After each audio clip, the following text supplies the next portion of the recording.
everyone present on this virtual platform of learning.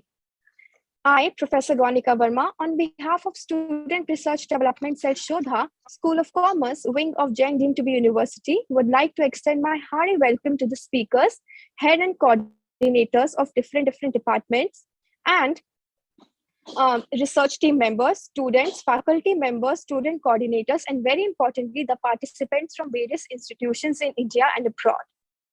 Jain deemed to be University, an intellectual destination that draws inspired students from more than 38 countries to India's Silicon Valley, Bengaluru, has been established with an aim to provide quality education and entrepreneurial development. Due to its commitment to learning, research, academia, and entrepreneurial development, National Assessment and Accreditation Council (NAAC) has awarded A++ grade to Jain deemed to be University with a CGPA of 3.71 on a 4-point scale. A culturally vibrant campus constituting of students from various states contributed to achieve this award, which bolsters the culture and rich academic traditions of the university. Over the years, the university has made conscious and concerted efforts to build on its strength and consolidate its achievements. Certified ISO 9001:2015 for quality management by TUV Nord, Jain deemed to be University, is a member of Association of Universities of Asia and the Pacific. The Jain deemed to be University has also been awarded 5 stars in the Young University category in Karnataka by KSERF iCare Ratings. We are happy to share that Jain deemed to be University, in partnership with the Association of Indian Universities, is hosting the second edition of Khelo India University Games 2022. School of Commerce. Empowerment of students, enhancement of values, and enrichment of academics and research has been the hallmark of School of Commerce. Jain deemed to be University for nearly 3 decades. The constant innovations nurtured in its various spheres of functioning, which include global tie-ups such as ACCA, CIMA, CMA, CIPS, etc., and empirical learning practices like student immersion programs, entrepreneurs on training and business simulations, amongst others, we have characterized the growth of the School of Commerce over the years. School of Commerce has a dynamic set of experienced and research-oriented faculty members who draw students from various countries towards a keen learning environment. In the most recent India's Today's ranking, the School of Commerce has secured the 43rd position and the 6th rank in the top 10 emerging colleges of India and the 8th rank among the top 10 colleges with a best placement record. About Student Research Development Cell Shodha. The Student Research Development Cell was set up in year 2014 with the objective of providing a platform to students to set up into the research paper writing and to direct the young, intuitive minds of students in the right direction. Every year, it provides a platform for undergrads and postgraduate students to present research paper, which was helped students to learn and present research papers in the prestigious institutes like IIM Ahmedabad and IIM Bengaluru since then. The efforts of SRDC will continue to nurture vibrant minds and work towards enriching the experience of students. About this conference, digital disruption, the transformation caused by emerging digital technologies and business models is a reality across sectors worldwide. It is a paradigm shift that is here to stay with bone deep efforts of all the organizations. This has resulted in the way companies function. Organizations are rethinking their operating principles and paving way of digital transformation strategies to rest between their operating principles and paving way for digital transformation strategies to rest between their workflow and growth in revenue. Transformation is redefining our place in society and in business. Transformation, therefore, accelerates and illuminates the already existing and ongoing horizontal and global processes of change in the society. To shed light on this, Jain deemed to be University has conducted an international virtual conference on digital disruption and business transformation. The strong and energetic force behind our School of Commerce in carrying out various activities is our respected director, Dr. Dinesh Bhatt. We welcome you, sir, in Amphitheatre. Dear participants, we are now moving towards our first session of today's content, a keynote address session on digital disruption in finance, transformation in financial function. I request Dr. Megha Garud, Associate Professor, School of Commerce, Jain Dean to be University, to introduce our keynote speaker for the day, Mr. Tilak Banerjee.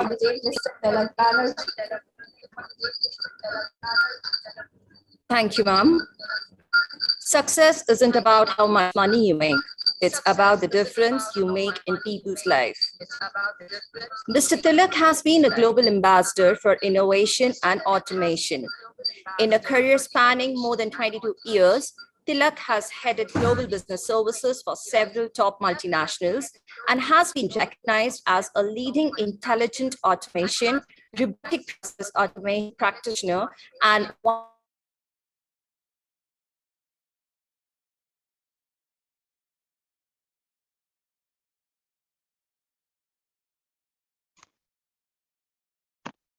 So shared service professionals with proven expertise in managing global operations, delivering innovative solutions to business challenges, coupled with a deep understanding of critical business drivers, big picture visionary with the ability to execute with discipline and effectiveness.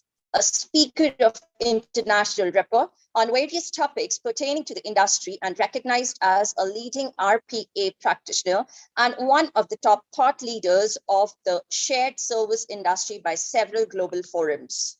He served as assistant manager, finance assistant manager at Finance GE Capital, manager finance shared services at Call Technology Services, Global Finance Operations Manager at Google, co-founder of Vitor Private Limited, Assistant Vice President and Global Operating Leader at Genpact LLC, Director Global Business Services at EMC, Director, Head of Global Financial Shared Services at Condon, Head of Shared Services Center at Jetronics, Senior Director and Head of Process Excellence and Innovation at Tecta Business Solutions. A very warm welcome to you, sir. Requesting you to deliver the keynote address.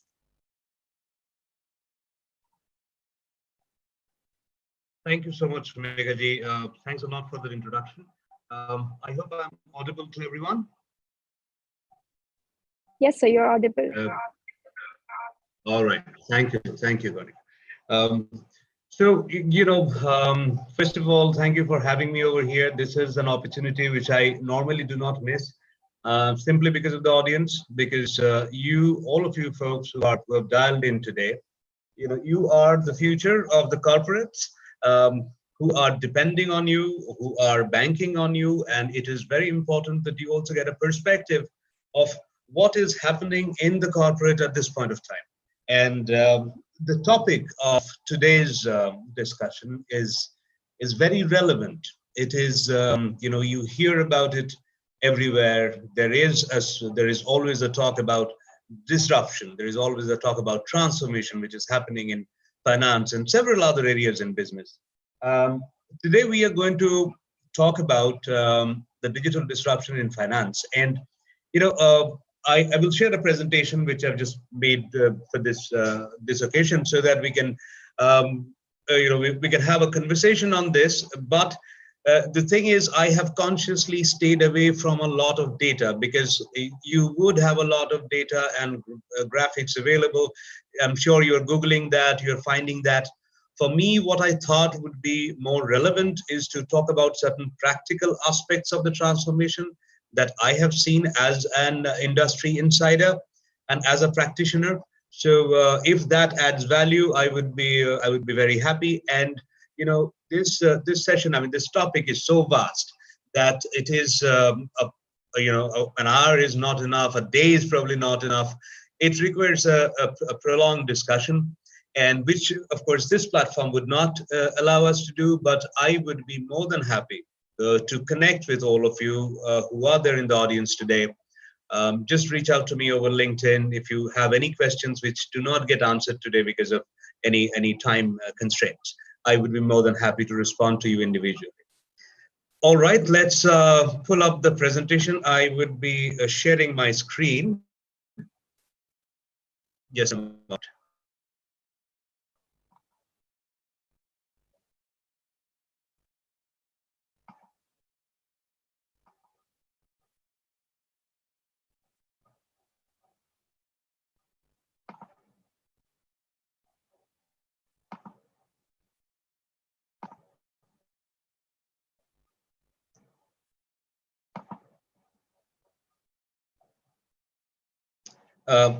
Can you see the presentation?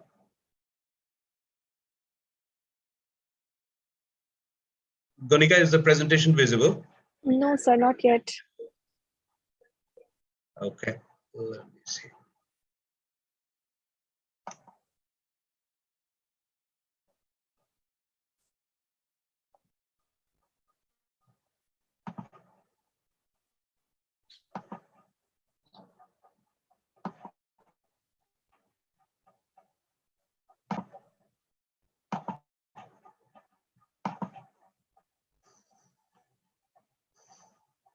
Now it's visible, sir.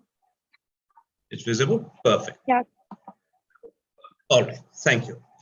So today's presentation is about the digital disruption, as I said, and I want to conclude the presentation with touching upon the HumBot model, which I call this as HumBot. It is the human and the bot model, which is now a standard, which is now a norm for the industries.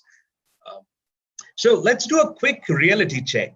You know, whenever we talk about transformation, there is a lot which is going on. There is a lot which we see as we open the newspapers.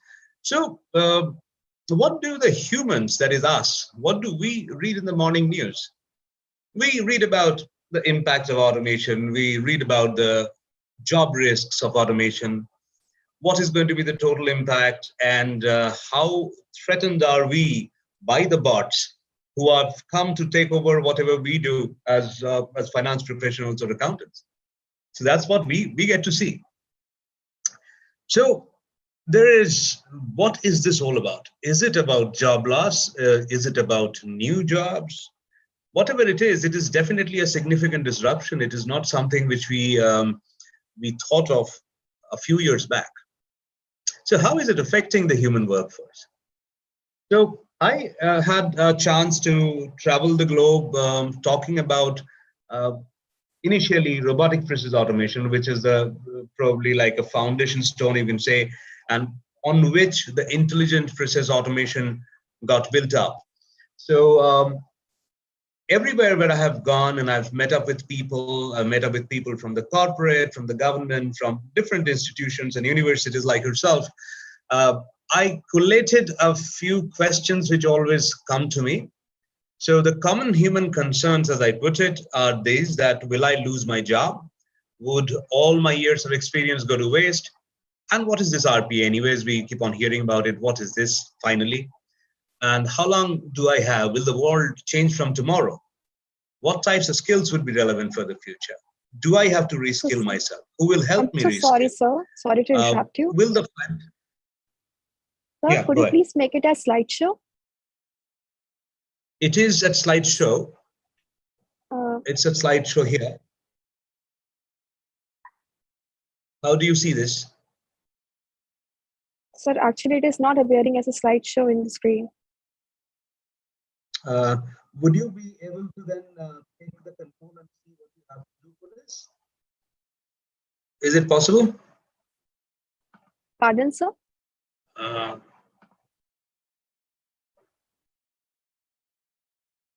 Is it possible for you to take the control and change the settings in any way? Because in my screen, I see this as a slideshow. I don't know how you are viewing this. Are you viewing this as Windows? I'm so sorry, sir, but I can't do that. Okay, so, but can you see the slide at all? Yes, sir. The slide is completely visible. Okay, then let's go ahead with that. It's completely fine, sir. You can go ahead with this. Okay, all right. Okay, so where I was that the last point is, will the finance workforce get converted to bots and bot developers only? Would there be anything for the humans at all? So that's what I get to hear. So this fear of job loss, is it an impediment to RPA implementation, to intelligent automation implementation in the corporate? So the survey, which the shared service organization did, it came out with some very interesting result, which is that the threat does exist, but the organizations do not see this as a major concern, or the quantum of the threat is negligible on the whole program. So you see, there are other things which receive priority when you talk about main challenges, when the corporates talk about main challenges, which includes your standardization of processes, it includes security, it includes investment priorities and all of that stuff. But employees' fear of job loss is something which is not that much of a concern. Now, it is very interesting. I find this very interesting, and to a great extent, I have found this to be a very short-term kind of a vision, because probably the corporates who are successful in implementation of this digital disruption, which is coming in finance, they take this more seriously, because there is a lot which is going on in the employee's mind. And if you are thinking that automation is everything, and with automation you are going to replace the human beings completely, that is never going to happen. That is not the intention. The intention is very different. When you talk about finance transformation, it is to make the finance processes more robust. It is to free up time for people so that they can focus on their core activities, on the skill sets which are more human skill sets. And we will talk about it later on in the presentation, so that you will get what I'm trying to say there. So there is the perception it varies at different stages of implementation, the perception of these changes. So the change of level of concern during, and this is an RPA specific data, but it is the same for any sort of disruption that you are going to put in, or any sort of transformation that you're going through, that the fear of job loss during the testing and pilot is higher, a lot higher than when it gets implemented. So once the implementation is done, you see that the threat really comes down significantly. Why is it so? Because there is something called real threat, and there is something called perceived threat, which relates to transformation.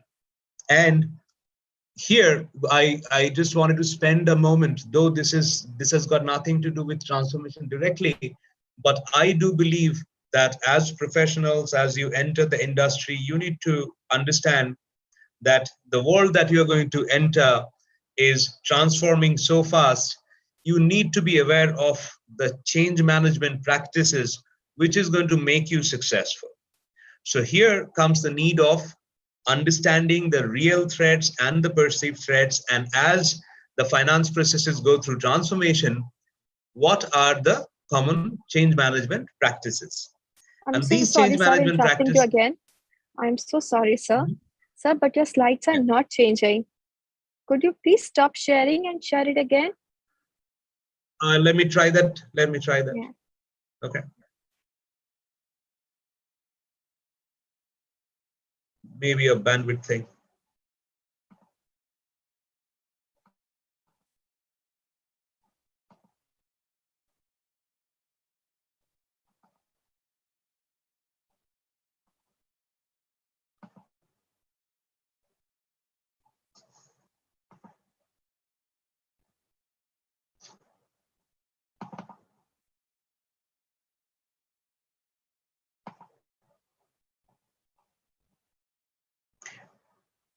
Do you see the slide, Gonika?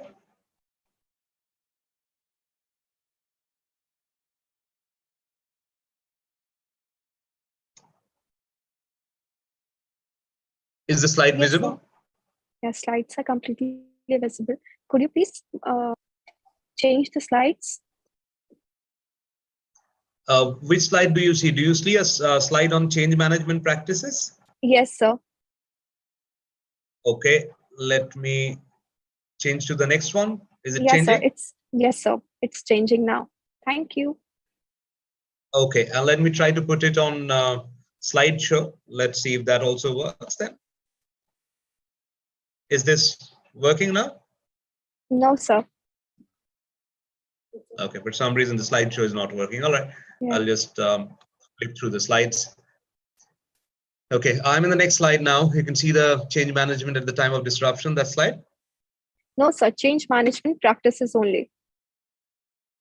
Then probably if it is on, okay. Yes, sir. Let me Now, see. the change management at the time of disruption.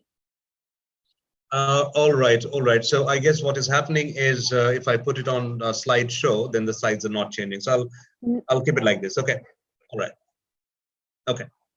So this change management at the time of disruption is a much needed skill.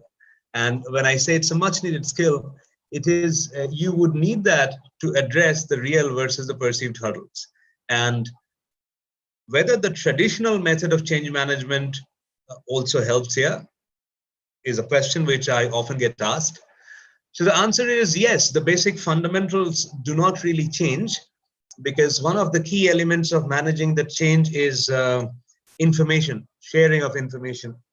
And that fundamental remains the same. But here there are a few things which you also need to be aware of.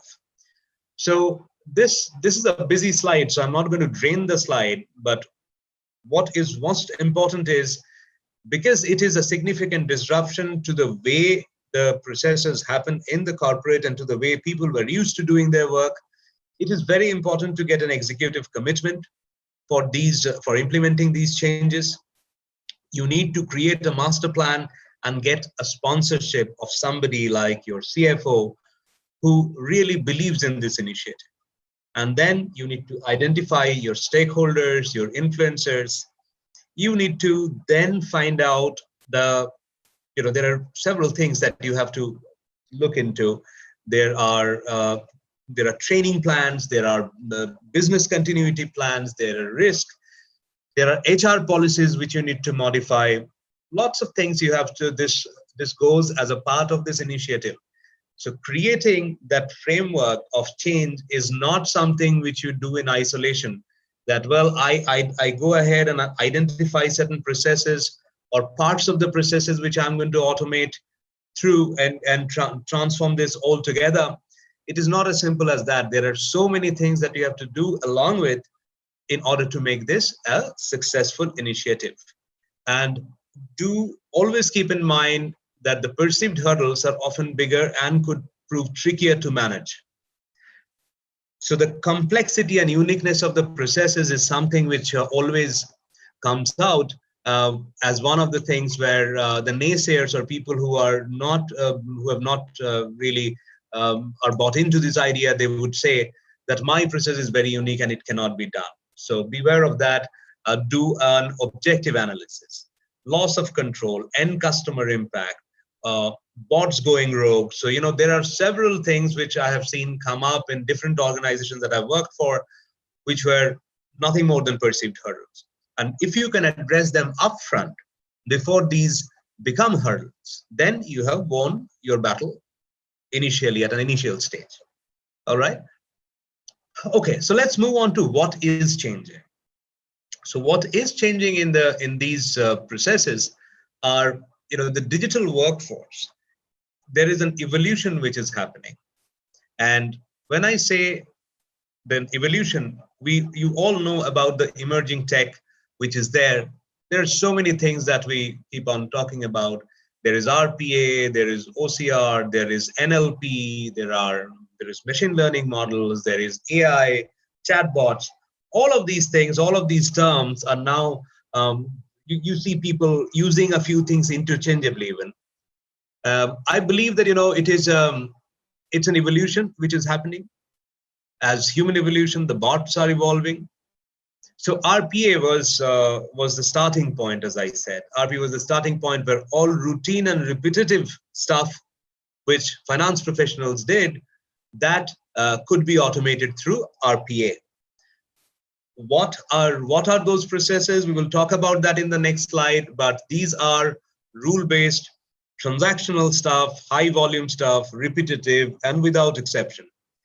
And in these cases, and these are from experience which we see, and these are ballpark numbers, if I may put it in that way. So 40 to 60% of automation is possible in case of these processes using RPA alone. Then comes the part which is cognitive RPA, and I'll talk about cognitive RPA in the following slides. But cognitive RPA moves into the realm of judgment-based processes, where there is an association which you can build up easily, where the decisions part of the process, not the entire human decision part of the process, but something which is if then else kind of a formula which we always use in Excel. If it can be coded in that manner, then several complex processes can be also automated. And that is something which we call as cognitive RPA. And I'm putting it very simply, there are several other elements to it. And then comes your analytical based models, which have predictive capabilities, which can also handle unstructured data from multiple sources. And there comes in the usage of machine learning, where you are looking into exceptions and the model starts learning through those exceptions.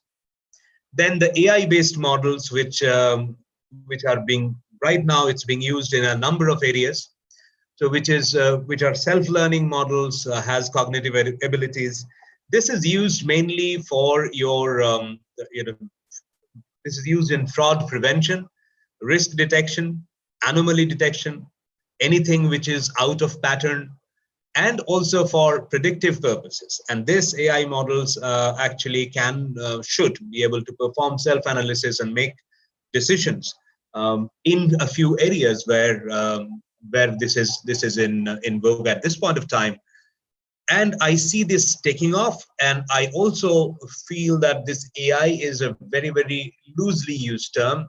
It is again a combination of emerging tech which is available, which makes your overall model intelligent. So let's see what is an RPA or automation fit process. So as I was saying, repetitive, rule-based with little or no exceptions, manual and transactional in nature. This has got high volume, and ideally this has multiple systems to access. So as an accountant, as a finance professional, there are several things that you do. So sometimes, there is, one example would be the sales is happening in USD, but when you are using your local reporting, you have to convert that into your local currency. And your accounting system would give you the base data in your base currency. So you need to download that report of, say, days sales from that particular accounting system application that you're using, put that into maybe an Excel sheet, for example, where you have to then go and look up at a website what was the previous day's USD to your local currency conversion rate. Take that rate, apply that for all the sales, get a revised one, get a revised amount, and report out based on that, because that is what your local requirement is. Now here, if you think through this entire procedure, what you're doing is repetitive. You're doing this every day. It is rule-based. There are no exceptions to what you're doing. You're downloading a report from somewhere, you're going to a website, you're looking up a data, you're putting that data somewhere, you're dragging that formula, and you are creating a report out of that. It is entirely manual, it is transactional, there is no decision making involved, and there are multiple systems that you're accessing. This is an ideal candidate for RPA, where the RPA tool can do each and every part of this job, and this is a 100% automatable job, this particular example which I gave. So there are examples of RPA fit cases in accounts payable, in invoicing, in order processing, in reconciliation, in creation of journals. There are several places where you can use RPA. What is not an RPA process is when the process is non-standard. There are exceptions. This is interdependent. There is a compliance risk. There is a human judgment involved. All those parts of the processes is not something which is automatable. Moving on to the path to cognitive automation. So there is a very simple path to cognitive automation, which says that you streamline the process first. You then automate the process through using whatever intelligent automation tool that you're going to use. You embed analytics, you embed predictive modeling, and you get into something which is called cognitive automation. That's a very simple definition. What my take on cognitive automation is, it is never about the tools. It's not about the tools that you use. It is about your creativity and your creative way of thinking. When you are trying to do a transformation in a particular process, you need to think of the need, why you need to do this, and you need to check the feasibility of doing this. Is the process streamlined enough? Are there any legal prohibitions in doing this transformation or automation that you're doing?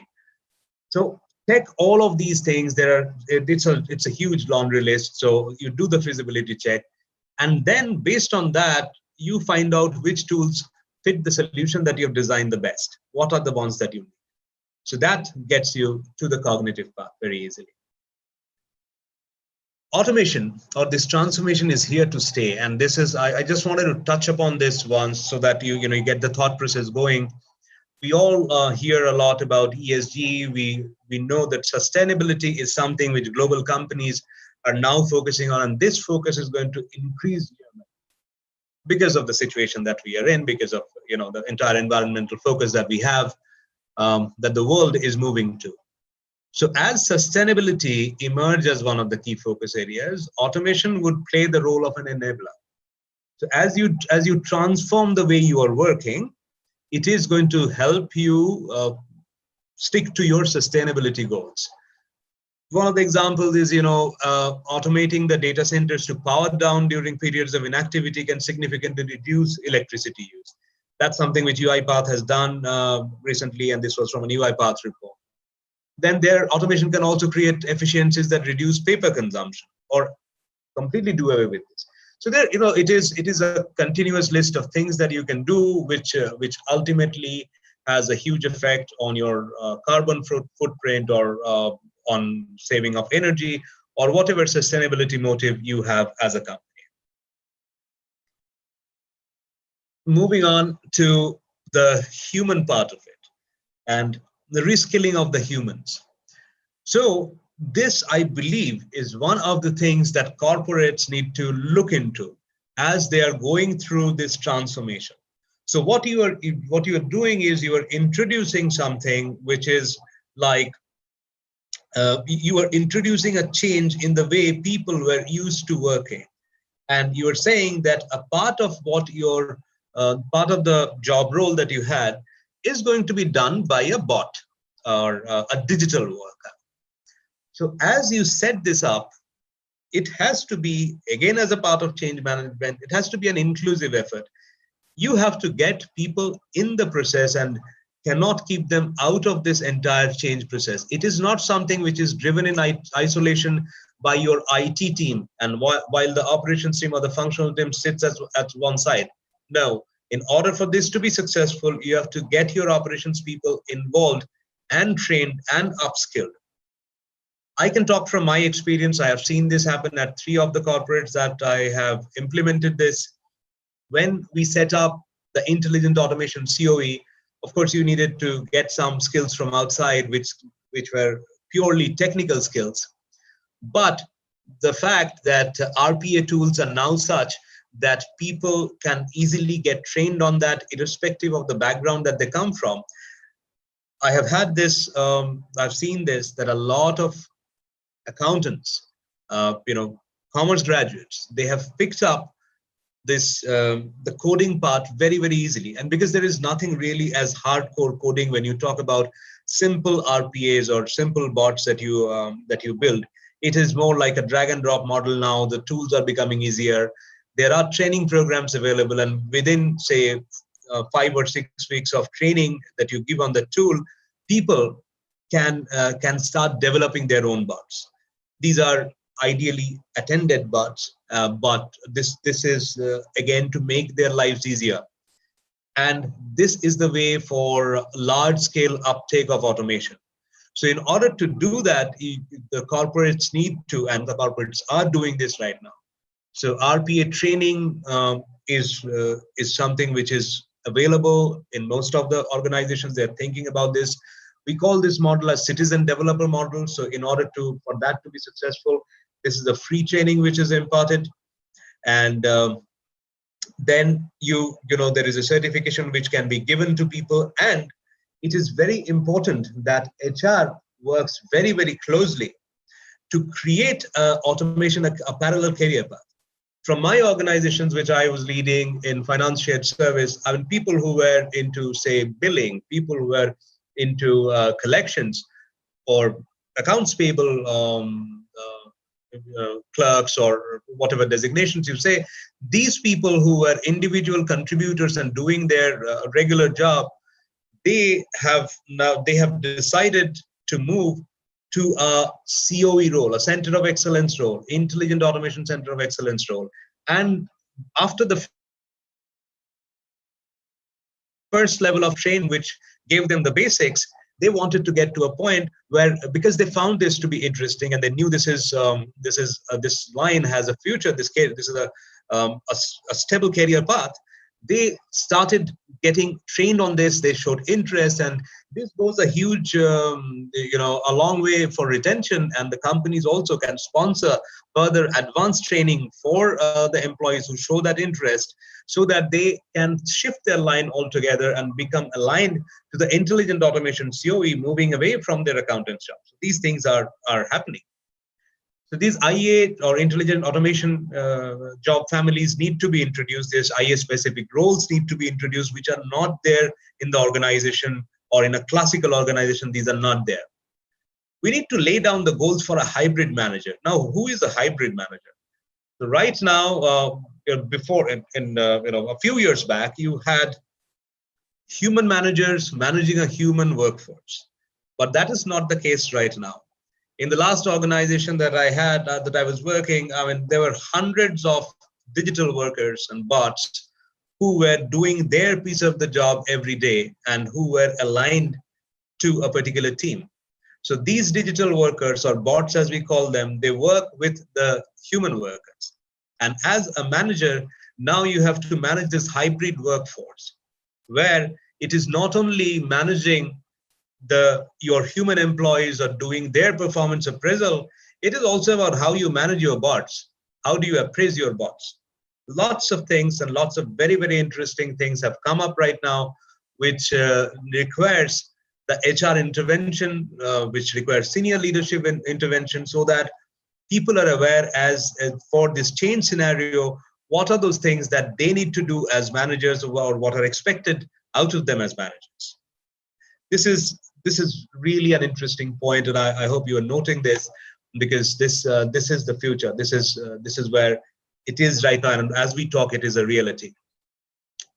We need to so this upskilling and reskilling and career pathing options, as I said, has a very positive effect on retention, and this is for your senior management. This is for your human resource department, who should frame this together. We are coming towards the end of the presentation. The last points which I would like to share is the future is inevitable. And as I was saying, that it is a reality right now, I don't think it is really a future. So the Humbot workforce is there in force. So the new org chart, and I have created these org charts for my organization, where it was important to recognize that there is a bot doing a particular task. And it was important to either align the bot with a human who is going to work as a buddy, as if it is an attended bot, and if it is an unattended bot, then this is treated as an individual, as a digital worker instead of a human worker. And if you do not put them in your org chart, then as you go through a few transformation exercises, restructuring, reorg, you would lose track of your bot, which you can't do. They play an important role. There is a handover takeover which happens between the human and the bots. So there are points to ponder on. So how would you treat the digital worker. The digital worker is your colleague. The hiring of these bots. Do you hire these bots? And this sounds very, again very interesting and very funny, that how can I hire a bot? But there are bot stores now. Previously, bots or these programs were being developed in-house, but now, because we have seen that the processes where the digital transformation is available or inevitable, these do not really change a lot, and almost every company has that. Be it reporting, be it calculations of expenses, be it processing of invoices. There are so many things which are common all across, and it cuts across industries. So there are standard bots or codes which are available, which is like you get into a store and you want to hire an invoice processing bot who can work in an SAP environment and does these things. So you have your specifications there, and you go into the store and you pick a bot off the shelf, as they say. So while you can create a bot store in-house also, without going to a vendor. As you are doing this in your organization, in your corporate, in a particular business unit, that business unit can have that bot store where other business units can come and pick up and do the tweak in the code so that it is easily usable in their department, in their organization, and they don't have to start from scratch. Bot CVs become very important. Bot CVs are things which, as you go ahead with this transformation, as you are digitizing some of your processes, you need to create the entire CV as a human CV. What is it that the bot is going to do? But this CV has a number of other elements which touches on points of compliance and business continuity, recovery, all of these things. There is a particular format. So each and every bot that you have in your organization ideally should have a CV which you can easily look up. The bot performance measurement and reporting is as important as human performance measurement and reporting. You need to find out, are your bots working effectively? Are there exceptions which are happening? If there are a lot of exceptions, then does it need recoding? All of these stuff. Personalization of bots. It's a favorite topic of mine. So how do you introduce the bots in your ecosystem? So as you transform a part of the process and introduce a bot over there, a number of companies. So my first my first experience with bots was while I was working with Dell EMC, where we started this and we were very, very successful. It became quite an industry model. I remember that we started naming our bots after superheroes. So we had a Superman, we had a Batman, Spider-Man, and one of the reasons was it was the intake. There was a huge acceptance, and these names came from people of the floor.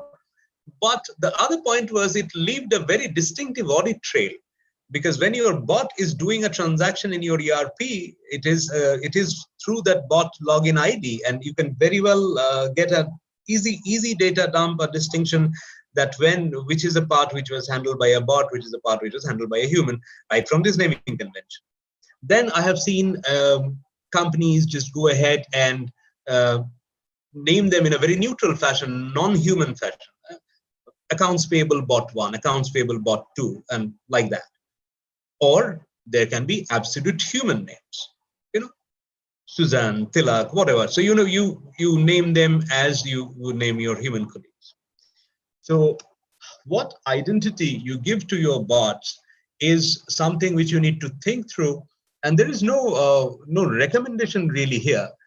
It is about how you are going to treat those bots and how it fits in organically in your company's ecosystem. And the last point, I know we are up the hour, so I'll stop here. The last point is the handover takeover process becomes different now. So think of it like a linear process flow where somebody was doing, a colleague of mine was doing a process whose output was input for what I need to do. So maybe they were creating, let me take an example of somebody typing in an invoice which came into the ERP, and then there was the second person who was doing a quality check on that entry, and then the exceptions got routed to me.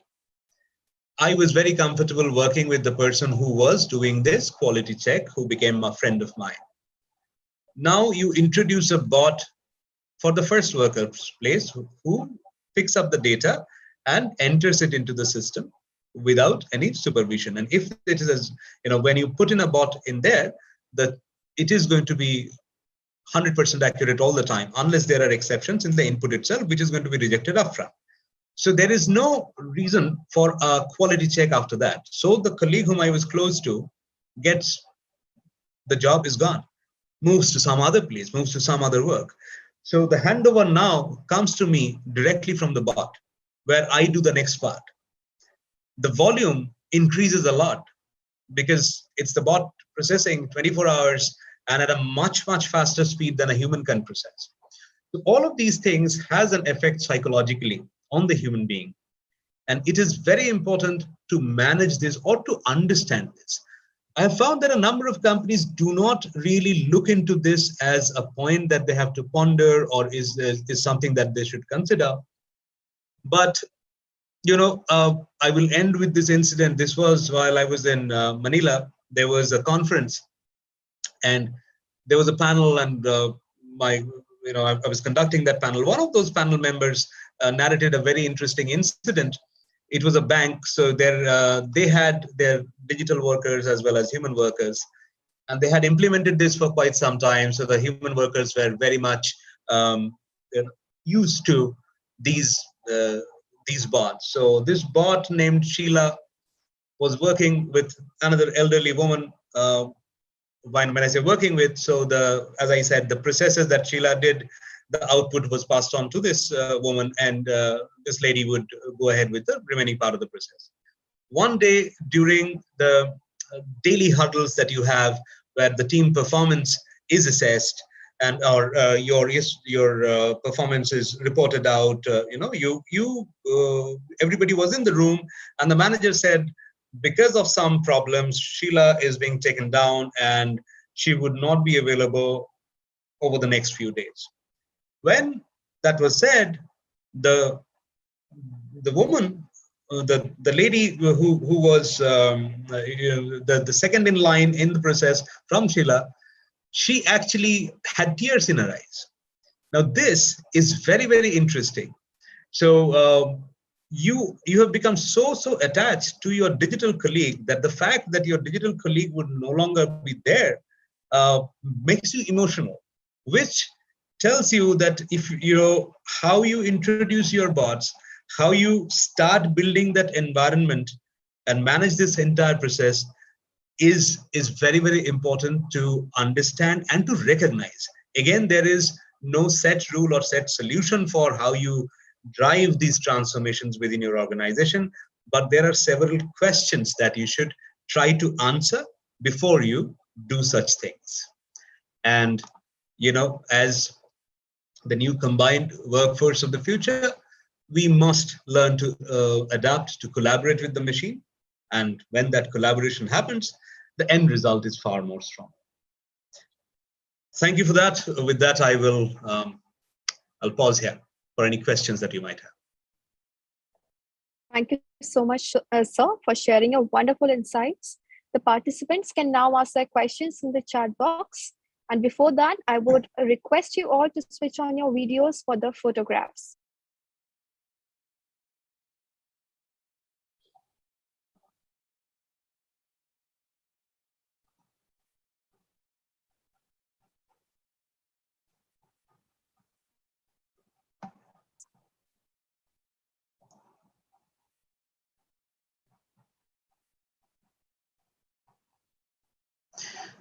All right, I see the first question, which is, thank you for that. Glad that you found this interesting. Creating a culture of innovation amongst youngsters. Great question. And the culture of innovation is what drives the success of these entire initiatives. When you say creating a culture of innovation, it is about asking people to change or to challenge the status quo and thinking about a better solution for what they're doing, encouraging them to do that. In the corporate, something which really dictates the success of this is the culture of innovation that they have set up. And when I say culture of innovation, it is about how do you recognize, how do you reward innovative thinking. There has to be, with the functional team or the operational team, there has to be a team which focuses on process excellence, on innovation. There has to be events which you create. There has to be a formal way of submitting ideas, encouraging new ideas. Those ideas need to be evaluated, needs to be, you as the person who comes up with this idea needs to see this idea getting concluded, in the sense either it is implemented or you are told why it is not going to be implemented. But there needs to be a closure of this, and needs to be a recognition for all of this. There needs to be a celebration. This moment, when you start doing that, you are automatically encouraging innovative thinking. The next question is, how can an organization accelerate the transformation with RPA? Well, the first point is you need to choose the right process to start with. I think that is the key. Most of the times I have seen that where companies fail is that they choose the most difficult process or the most complicated process to automate. Because why? It's very simple. That's causing me trouble. That's not something which I'm comfortable with. So let me try to automate this and get this out of my way. But the problem is, understand those rules, the golden rules of automation, which I said. If you do not follow that, and if you try to automate a complex process, which is complex because there are exceptions, complex because there is human judgment, then you would not be successful. And if you're not successful in doing that as your in your first use case, then the question of scale up or acceleration does not come. So choose your first process well and celebrate the success. Let everybody know that you have been successful in automating a process which was taking so much time. Now it takes so much time. You have saved, which has resulted into this much productivity. So once you do that, you would find that the uptake becomes normal. Then people start coming in with ideas. Again, it's about the culture of innovation that you've set. Then you start accelerating that. There are, again, two other things. I will just mention it here. I know there might be other questions. So the one thing is you create an enthusiasm when you are rolling this out. The citizen developer model is a great way of accelerating transformation or scaling up. That is when you are teaching your people as to how to code, irrespective of whether they have a coding background or not. They go ahead and they automate. These are small incremental automation which comes in, but they add to the numbers and they completely transform the way people are thinking. So you would see that all of a sudden you started with maybe 10 bots in the beginning, but then all of a sudden it has become hundreds of smaller bots which are doing maybe small tasks for people, but it is just increasing. It's snowballing. So getting the citizen developer model set is really important. And in order to scale up, it is also important that you work very closely with your IT and you differentiate between what is an attended bot, which is like a personal bot, which you and me can develop, and what is an unattended bot, which automates an end-to-end business process, which requires complex coding and where you need your IT support or your intelligent automation COE support. So you create these two different paths, and when this merges, the acceleration is automatic. Feature to be added on bot technology to make more impact. I think the feature, lots of features are already being added, and you would see that the way the technology was 5 years back has changed a lot. I think one of the things is the ease of coding and the interface. If the interface becomes more user-friendly, then it is I am not a technical person, but I should be able to go ahead and code if it is that ease of use is there. So that is something which is important. And then there is something called IQ bot, which is more or less a cognitive or a thinking bot, which is coming in. Which again, if it is easily customizable, then you can get into the cognitive path a lot faster. All right. The next question is. Yes, I think so. Every sector will be able to adopt these changes. I do think so, and because if you look into the survey and post COVID, there has been a number of surveys. I was reading a PwC report recently, where the main focus of the CEOs and the CIOs in the post-COVID world was digital transformation, irrespective of the sector, irrespective of the segment that they're doing. Because what digital transformation does is, it is when you are talking about transformation, it is not only about automation, it is about how you are working with your data, how you are digitizing your data, how you are normalizing your data, and using that data for different areas of decision making or different sorts of automation. So when you have a focus on that, and combined with the sustainability focus that the companies have right now, I think this is kind of all pervasive. So you will see more and more of this.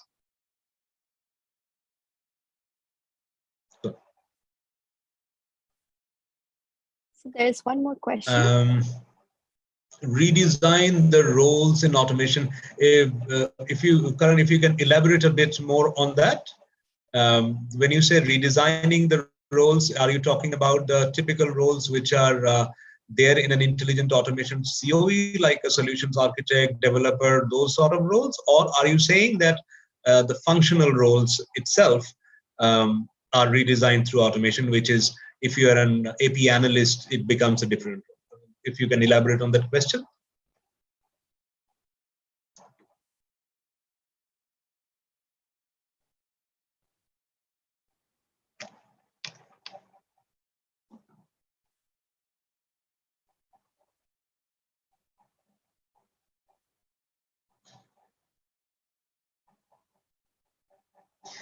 Well, I would wait for you to type, but I will just take this question on my assumption, which is in case of automation, it's a two-way thing.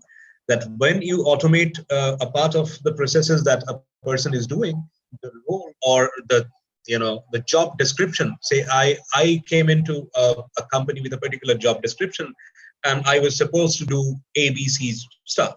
Now B is being done by a bot. I have A and C in my kitty, but that does not take up my full time. So B needs to be substituted by something else, and that is what we talk about when we say it's redesigning. That's how roles automatically gets redesigned, because a corporate would like to utilize all your skills and like to utilize all your time that they have paid for. They will not let you sit there for free. So you would be there would be changes in the role, which is inevitable, and there is a conscious thought process which is going on in this, because what people are doing, and specifically I can talk about shared services, which has been my area for the last 22 years, where you are doing global work from a particular center. You are getting more and more value-added work, which was not the case. It was more purely transactional as we started this, it was more about having labor arbitrage at that point of time and a bit of process standardization. Now it is changing. So yes, there is a redesign which is happening in the roles, and when it comes to the intelligent automation COE roles, there is also I would say that think creatively. There are few roles which are always there, which will always remain there, but the most important thing is how closely you are connected to the functions, to the operations. And if you need to introduce a role which acts as a conduit between the IACOE and the operations, and that is not a technical role, go ahead and introduce that, if that helps. So yes, that is also not something which is carved in stone. You can change it. Thank you so much, sir, again. And the link now, Ganika, I would like. Go ahead. Am I audible, sir? Yeah. Thank you so much, sir. Dear participants, the link for the feedback form will be sent in the chat box. You are requested to fill it and submit it by end of this session.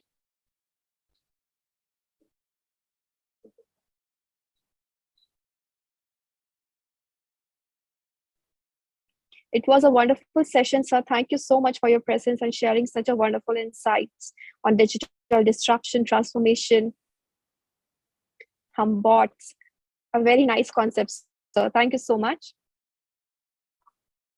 Thank you, everyone. It was a pleasure being here. Very happy to have met you all. Thanks a lot. Take care. I'll sign off now.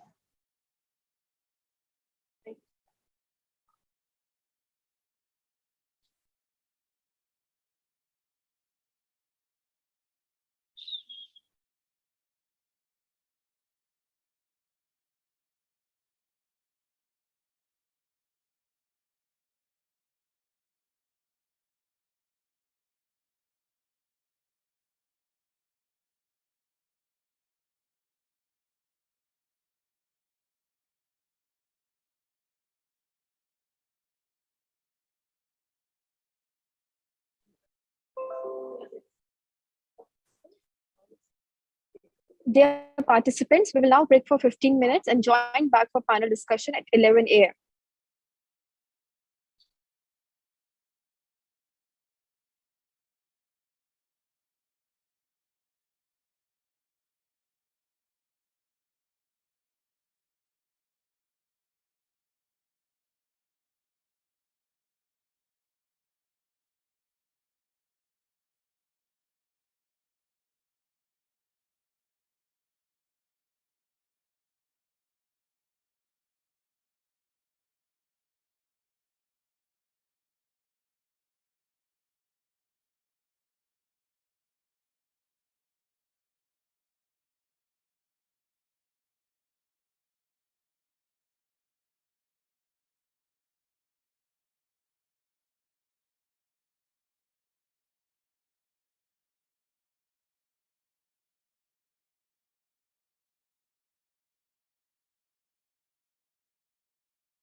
Welcome to our virtual international conference on digital disruption and business transformation. Instruction to participants. Kindly mute your audio and turn off your videos. Participants can post their queries in the chat box by end of the session. Our feedback form will be shared during the session in the chat box. It should be submitted by the end of each session. If you leave the session without filling the form, the certificate won't be issued. Participants will receive the certificate within 15 days of the conference. Now we are starting the panel discussion on digital disruption and business transformation.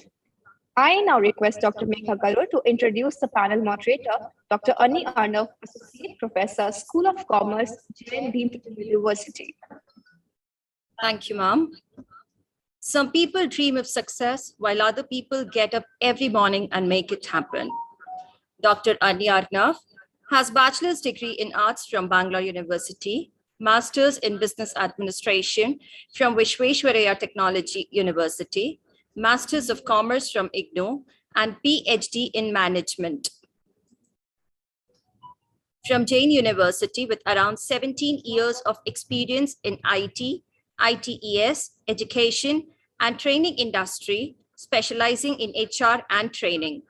Mr. Arnav has associated with Research One Consultant, Evolution Corporate Solution, Quick Step, Accenture, Lal Bahadur Shastri College, PES College of Business Management, International School of Business and Research, and Dayanand Sagar University. Mr. Arnav has worked in different roles, ranging from recruiter, training and development coordinator, HR, trainer, faculty, and center head in last 17 years. Most of his research work is focused on information technology sector with reference to OBHR, marketing, and international business domain. Presented research paper in state, national level seminar, conferences, college seminars, conducting workshops, training, delivers guest lectures in colleges, and has also won Best Paper Award in a national conference of Jain University. He has organized various national and international conferences, panel discussion, and workshops. He has published 26 research papers in national and international journals.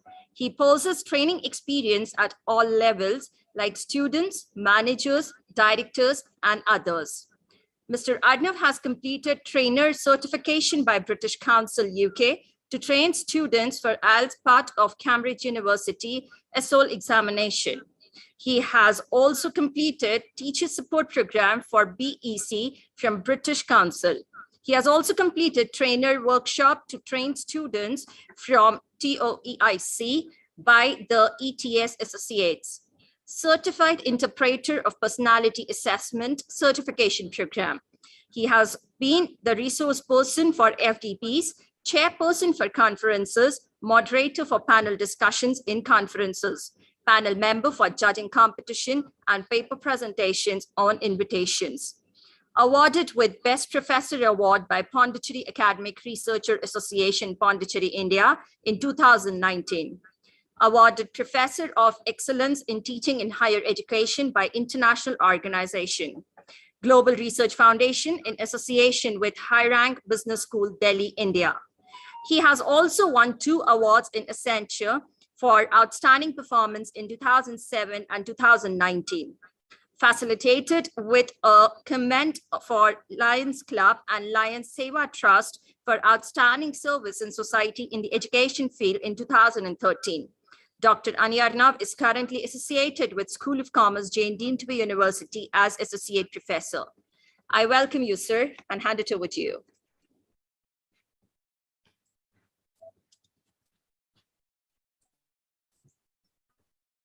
Very good morning to all. Very good morning to all. Thank you so much, Professor Megha. That was really interesting.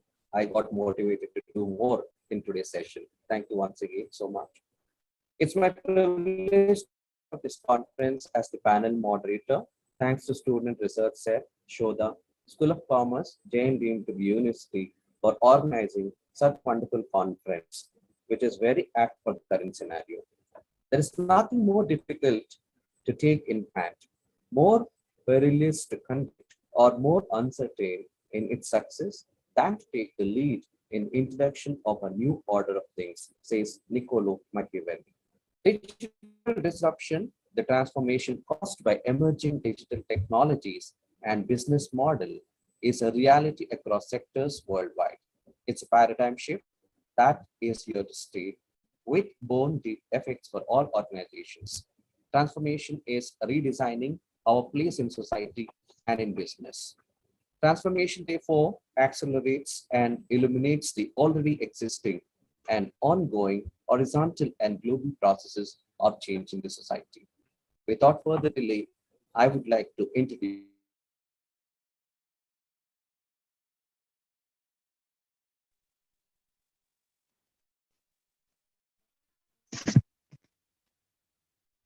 I would like to introduce our speakers for today's panel discussion. We have Mr. Arun Amudan Gunalan, Director, Head of Marketing and CX at Scalar AI, Kubrick's GTM Digital Marketing.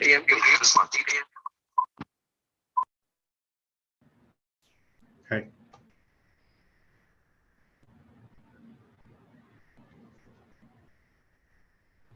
Mr. Arun, Director of Marketing, Scalar AI, is heading the marketing, BD, and CX teams for the core AI recommendation engine and the Kubrick's SaaS suite of products. Technically adept marketer, experienced in strategizing, planning, and running marketing campaigns across geographies and verticals. Previously head of digital marketing at Edward, an Infosys subsidiary, specialized in marketing data analytics, marketing strategy, web team management, SEO, SEM, content marketing, and demand generation. He enjoys building high-performance marketing teams that deliver results. He is Executive General Management Program graduate from IIM Bangalore, has a master's in electrical engineering from University of Colorado Boulder. Thank you so much for accepting our invitation, sir. We welcome you to the panel discussion. Thanks, Doctor. Next, we have Mr. Ashwin Sahu, Director, World Game Changers, CIC UK, and is also the Senior Advisor, the Route Initiative at Institute of Route Management, a CSU professional with a master's in journalism and international business and diploma in sports law, having vast experience in international development, fundraising, and grant management, CSR, program management, marketing, media, business development. He has worn many hats in his 21+ years of professional experience working with national and international non-profit organizations, media conglomerates, international donors, sports sectors in 9 countries. His presently served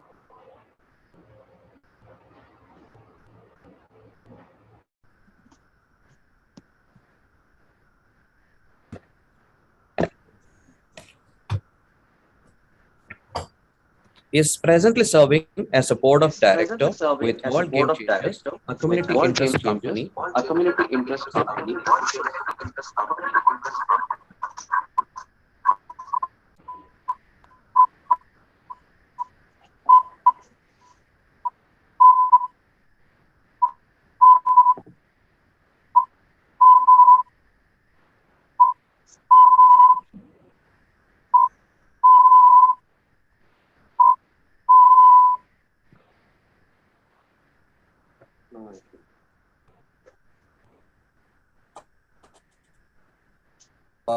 Sorry for that technical glitch.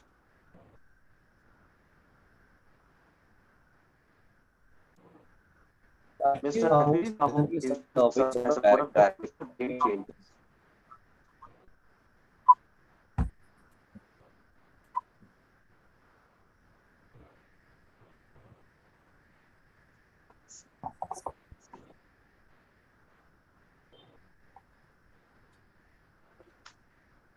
Is presently serving as a board of director board of with World director Game with Chasers, World Game community Chasers, interest company and community registered interest in company and Wales registered in and England and US as Wales Pinot and 1C in US status. as Pinot 1C Besides being status. an A Besides being fellow, an is is also also goodwill, peace ambassador with organizations organizations like like TGA TGA USA, Thanks Thanks to in Bangladesh, Bangladesh, India, Italy, Global Global Peace Peace Initiative, Initiative, Africa, Africa, Refugee Refugee International Network Network for for Peace, Peace, Tanzania. Tanzania. Is also a Also registered registered development consultant consultant with few development organizations like US and India. Is work as CEO of World Blind Project, working close with the board members for the development and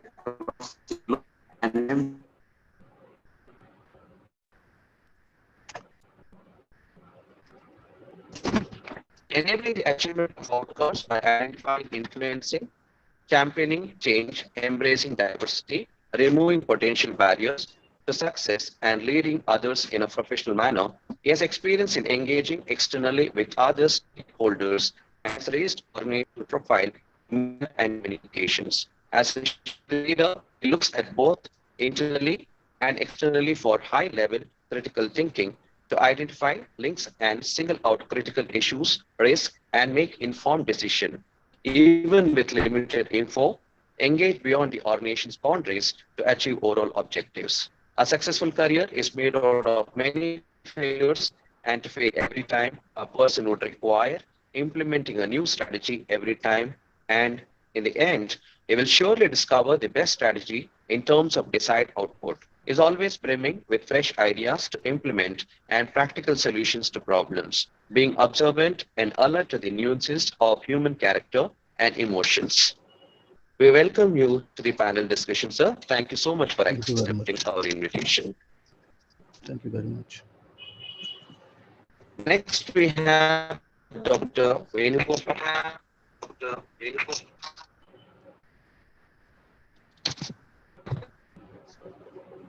Next, we have Dr. Venugopal Prabhakar Sindhusara, Director and Associate Professor, New York Institute of Technology, USA. Prabhakar holds the terminal degree PhD in Management 2007 from Sri Krishna University, an MBA in Management and Bachelor's degree in Mathematics.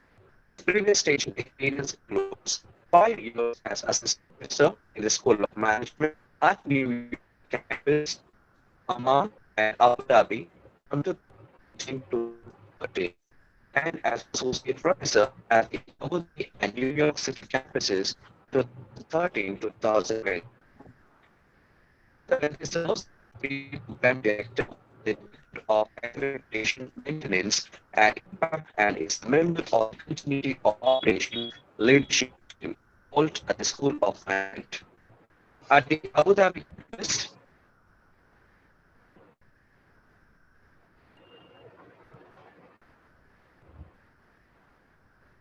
to 2013 to 2018. During which time, the school achieved initial accreditation and maintained accreditation from the Commission for Academic Accreditation, UAE, BSPA, and MBA.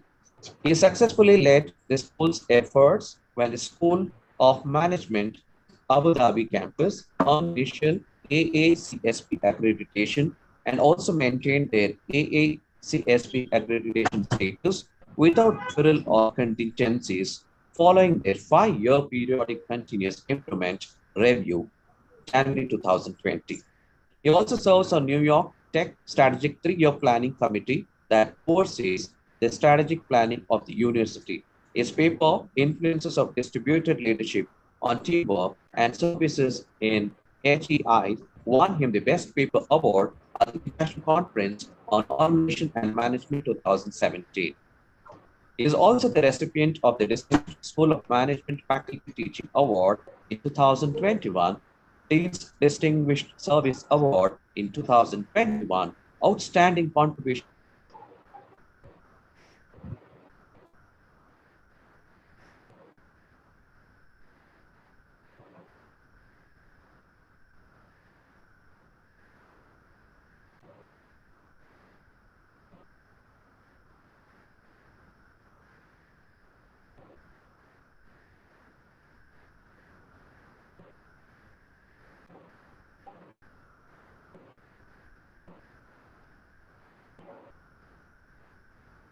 Ananya Sundar, Digital Intelligence Specialist, REDA, Bengaluru.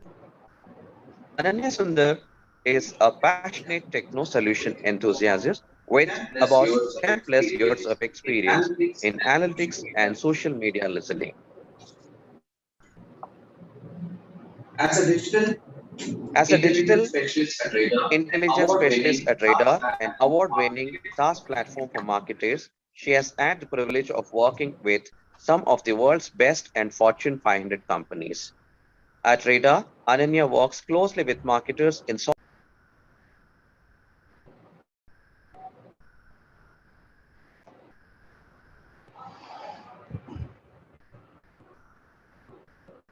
for digital interventions and management.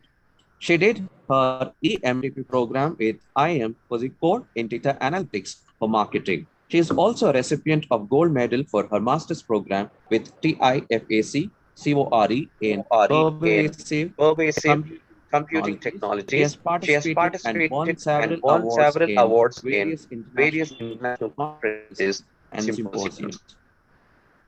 On On behalf behalf of of Jain Jain University, University, a a warm warm welcome to welcome to you, you, ma'am. ma'am. Thank you, Doctor. In, In, in the in present the time, in the present current time, in the current situation, situation, digital digital disruption is disruption widely is used widely as a used as a shorthand label shorthand to label describe to digital describe digital innovation phenomena. innovation phenomena. It is often without It is paying often enough without paying enough attention to the attention to the properties properties of of digital digital, disruptive disruptive, and and innovativeness. innovativeness. So So, digital digital transformation changes transformation the way changes the an way an organization organization operates, operates, systems, systems, processes, or processes, workflow or and culture. workflow and All these are culture. part of All this these are part process. of this So this process. So, transformation this transformation affects affects each each level of level an of an organization organization and brings and brings together together data data across across areas to areas to work work together together more more effectively. effectively. Bringing Bringing artificial artificial intelligence intelligence into into your your service service organization organization would be a would be prime a prime example example of the power of the of power digital of transformation. AI-powered chatbots that answer simple customer inquiries serve as a welcoming presence on your website, reducing the time consumers or the customers have to wait to reach an agent.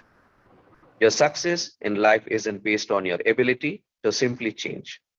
It is based on your ability to change faster than your competition, customers, and businesses. Mark Sanborn. On this note, I welcome our first panel speaker, Mr. Arul Amudan Gunalan, Director Head of Marketing and CX at Scalam, to give his initial remarks on the title of this conference.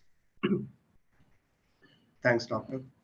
Uh, so we've been hearing about digital a lot, right? Digital has been, we talk about digital transformation, business transformation, digital disruption over the last few years. Unfortunately, it has taken a pandemic for it to get the amount of attention and adoption that it deserves right now. But it's good to see the last 2 years how much digital has actually been adopted by lots of businesses that were not doing that before, right? And just to talk about digital a little bit, right? So uh, it's not the way we use AI and machine learning as a black box, right? Digital is not similar in that way. Anything that you are basically taking and making a record digitally, right? That's going to be your digitization part of things. So what we're doing right now, this conference, which is happening virtually, it's enabled digitally, right? The last 2 years of college classes and everything has been enabled digitally.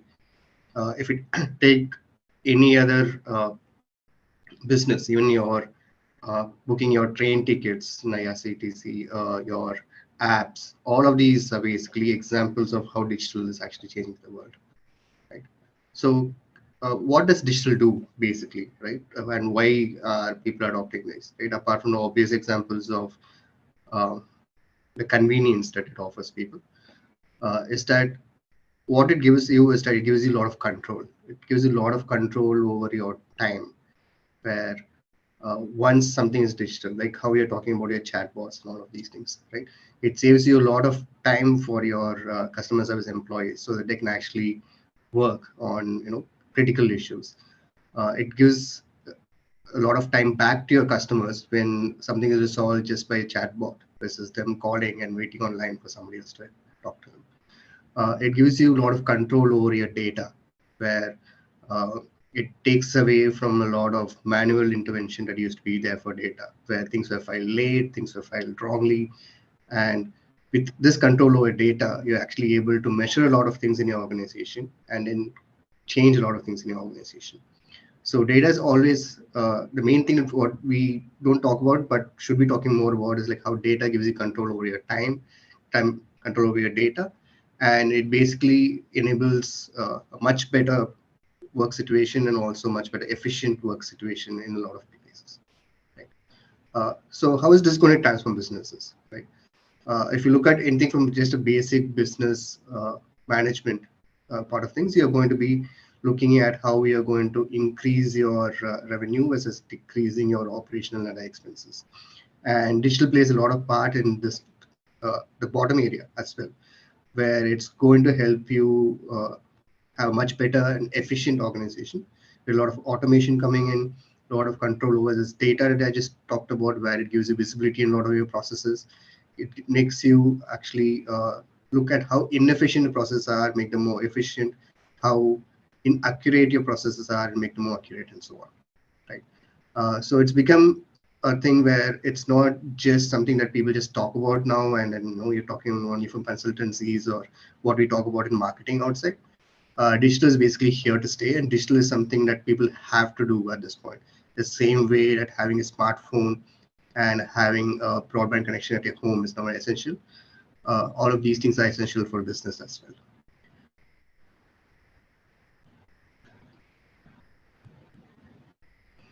So later on, I'll be talking more about from my field of specialization, which is marketing personally, and from also my company's role, which will be lots of personalization that we do.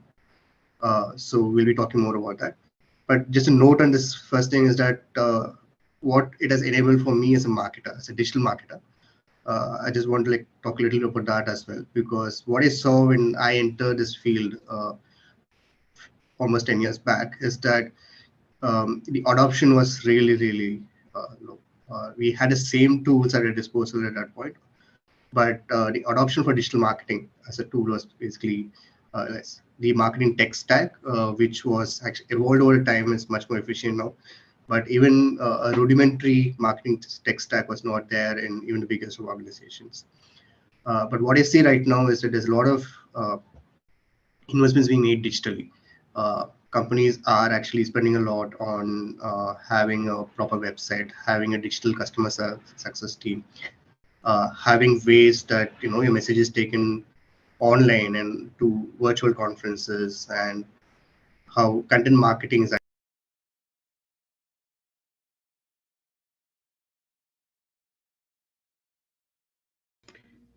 You're muted, Darul. Sorry, I was on mute. So I don't know which part I was on mute. But basically what I was saying was that digital marketing now gives you a way of reaching a lot of your prospective customers across the world at a much cheaper and much more efficient way as well. Right. So we'll be talking a little more about it in the next one. Thank you, Mr. Arul, for bringing out the different aspects of the digital changes which is happening in the present scenario. Now we'll move on to the next speaker for the initial remarks on the topic. I would invite Mr. Ashwini Sahu, Director World Game Changers, to give the initial remark on the topic. Over to you, sir. Thank you very much, Dr. Anil, and really nicely put forward by Mr. Arul as well. So I am not from a technical background. First of all, thank you to bring me to this platform. Well, but initial of my career when I started working with conventional media, when at that time, that was almost around 15 years back, there was no talks, no discussion about what digital is.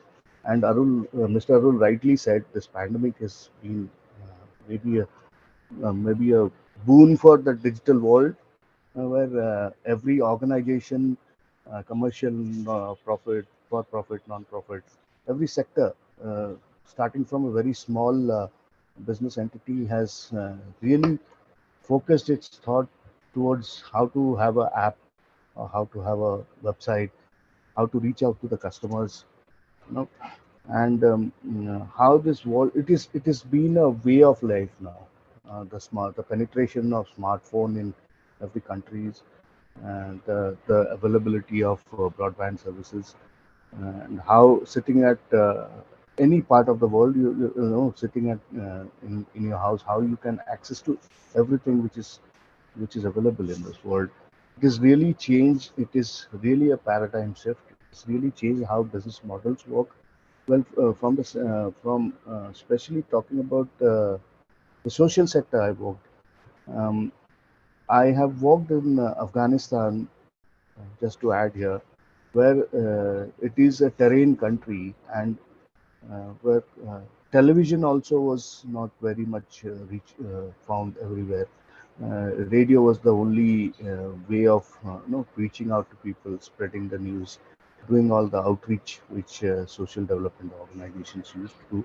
But now, in the penetration of in that country also, penetration of smartphones and internet and digital things, where from the corner of the particular country, we had been seeing videos of recent atrocities of the present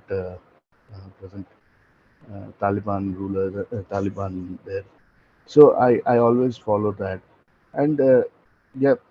So in the social sector, it has been really, it is definitely worked out for business, for-profit organizations, but especially for in the social sector, it has really been a boom where the particular organization has been reaching out to the globe and talking about the work they're doing, and how they're gathering the supports from all over the world. It is actually changed the way they had been working in the past. We had worked in the past. A lot of crowdfunding platforms have emerged, where campaigns are designed for a particular cause and reach out to millions of people, and supports come from people whom you don't know. So now, as Mr. Arul said, this digital platform, like, okay, if we talk about this virtual conference, we are almost around 180 people in this virtual conference. How easy it is been to communicate at one time, listening to knowledge sharing, and so this has been really great. Well, I won't talk. I don't know much about the AI ML technicalities of it. Yeah, yeah, but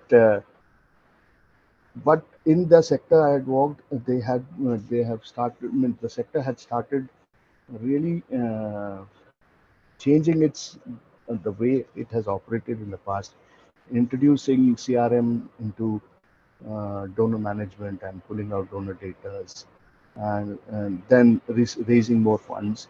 It, in a way, if I talk about it's a social sector is a not-for-profit sector, but in a way it has helped grow the revenue, or help grow the support for different causes. So yes, now I would elaborate more on how social sector had been benefited by this digital disruption. Yeah, sure, sir. Yeah. Thank you So so much for that. thank you, sir. Thank you very much. I think you have in a very well spoken about the availability of the different services at customer convenience, as well as Yes. your experience in understanding the changes in the world over the years. Thank you so much for that. Moving on to the next speaker, we have Dr. Venugopal Prabhakar, Director and Associate Professor, New York Institute of Technology. Sir, I'm inviting you to give your initial remarks. Thank you, Dr. Arnav. Thanks, Mr. Arul, and thanks, Mr. Ashwini Sahu. Your initial remarks were awesome, and you set the tone for this discussion. All your inputs are amazing.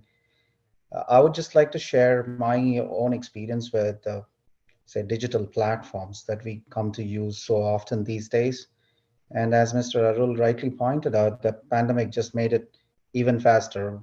We were forced to adapt, we were forced to scale up as a university, as a school, so that we can obviously serve our stakeholders, including our main customers that are the students better. So I can give you instances of how our lives have changed as faculty and as administrators.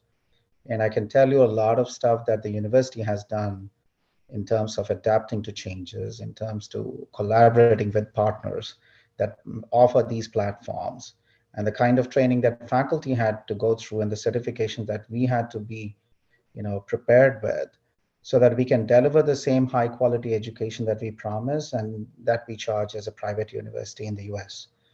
So one such instance which actually comes to my mind is at the onset of the pandemic, I was working on a consulting assignment with MBA students for a finance company called Bernard and Herald in New York. So I was a little worried, like we just started the project and then the pandemic hit, and we went suddenly from in-person interaction with the company where we visited their premises. Students had a chance to talk to the CEO, to their top management team. We were sizing up the kind of acquisition that they were doing of another finance company called Lantern Investment. So we were very happy to start off that project, and then the pandemic hit. And once the pandemic hit, we went right from in-person kind of interaction, asking questions, taking live feedback, figuring out what these two companies were doing. We suddenly moved into a remote kind of operation. So, the main cause of worry was to see if we can deliver what we were supposed to deliver as a consulting team, because I was working with the graduate students. But because of, again, the digital world, the opportunities to connect through different platforms that we connect these days, we had a great chance to meet the two companies' top management, understand their product lines, understand the technologies that had to be integrated, looked at the financial restructuring and organizational restructuring challenges, also looking at, say, decision making, communication issues, also talked about employee compensation, integration of those issues, medical insurance, all kinds of issues that happen when one firm tries to acquire another firm. So we were working with these two companies on a digital platform. I had 16 students connect with me remote, and we were connecting with two different companies and their top management's remote. And we managed to pull together a 30-page report, having plenty of interventions. We did a 2-hour presentation with 16 students there on board. So my intended outcome for such a project was at least to get one internship for a student. If that would be the case, and if these companies would re-engage with us, then I could call this project as being an impactful project. The outcome was fantastic because they simply loved the kind of interventions and recommendations we suggested. These recommendations, interventions were implemented. Two of our students got placed. One girl from Finland, she was given a full-time job with a new company, which they called as Bernard and Lantern Investment Company. And then there was one student from Gujarat, his name is Pranay, who got a full-time placement in this finance company, the new finance company. So got more than 70 years of record. To start off in a finance company in New York is like a dream come true for any graduating student. All that was possible, it's just because of the digital world and the platforms and the conveniences. Of course, it takes a lot of training. It takes a lot of getting used to using these platforms. But to me, as Mr. Arul rightly pointed out, and as Mr. Ashwini Sahu was pointing out, it brings in people together. It's very easy to connect. It brings in convenience. It reduces hassles like time, commute, especially in cities like New York. It's very difficult to commute. So all that was possible because of the digital world that we live in. So I can go back to some more examples of my consulting assignments and how digitization of what we do in terms of delivery of classes, in terms of how we interact with consulting firms, with external stakeholders. I can get back to that at a later stage. I don't want to be taking the lion's share of the time. So thank you for that opportunity. I'll pass it back to you, Dr. Arnav. Thank you, sir. Pandemic has definitely given us the opportunities to explore business have witnessed a tremendous change or changes on digital and technology platform. That is something which you have spoken and given a very crisp understanding about how we have been looking at the changes in the last 2-3 years. Thank you so much for that. Moving ahead, we have next panelist, Ms. Ananya Sundar, Digital Intelligence Specialist, Radar Bengaluru. Now I request Ms. Ananya to give her initial remarks on the the conference topic. Good morning, everyone. Thank you so much, Jain University, for giving this opportunity to be a part of this wonderful panel. I've just been engrossed hearing all the great inputs from all of the co-panelists. It's really great to be a part of this panel today. I am a social media listener.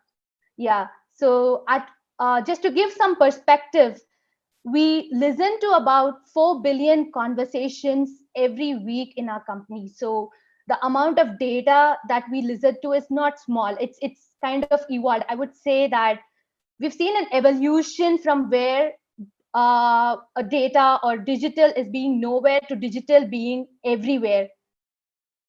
On the introduction to the topic, I would say, of course, few years back, we haven't been talking about disruption. I would say that the digital has adopted at a way which is, kind of much faster than a speed of a light, I would say. There are a lot of technology innovations that's taken place that's reshaping everybody's life in every single industry.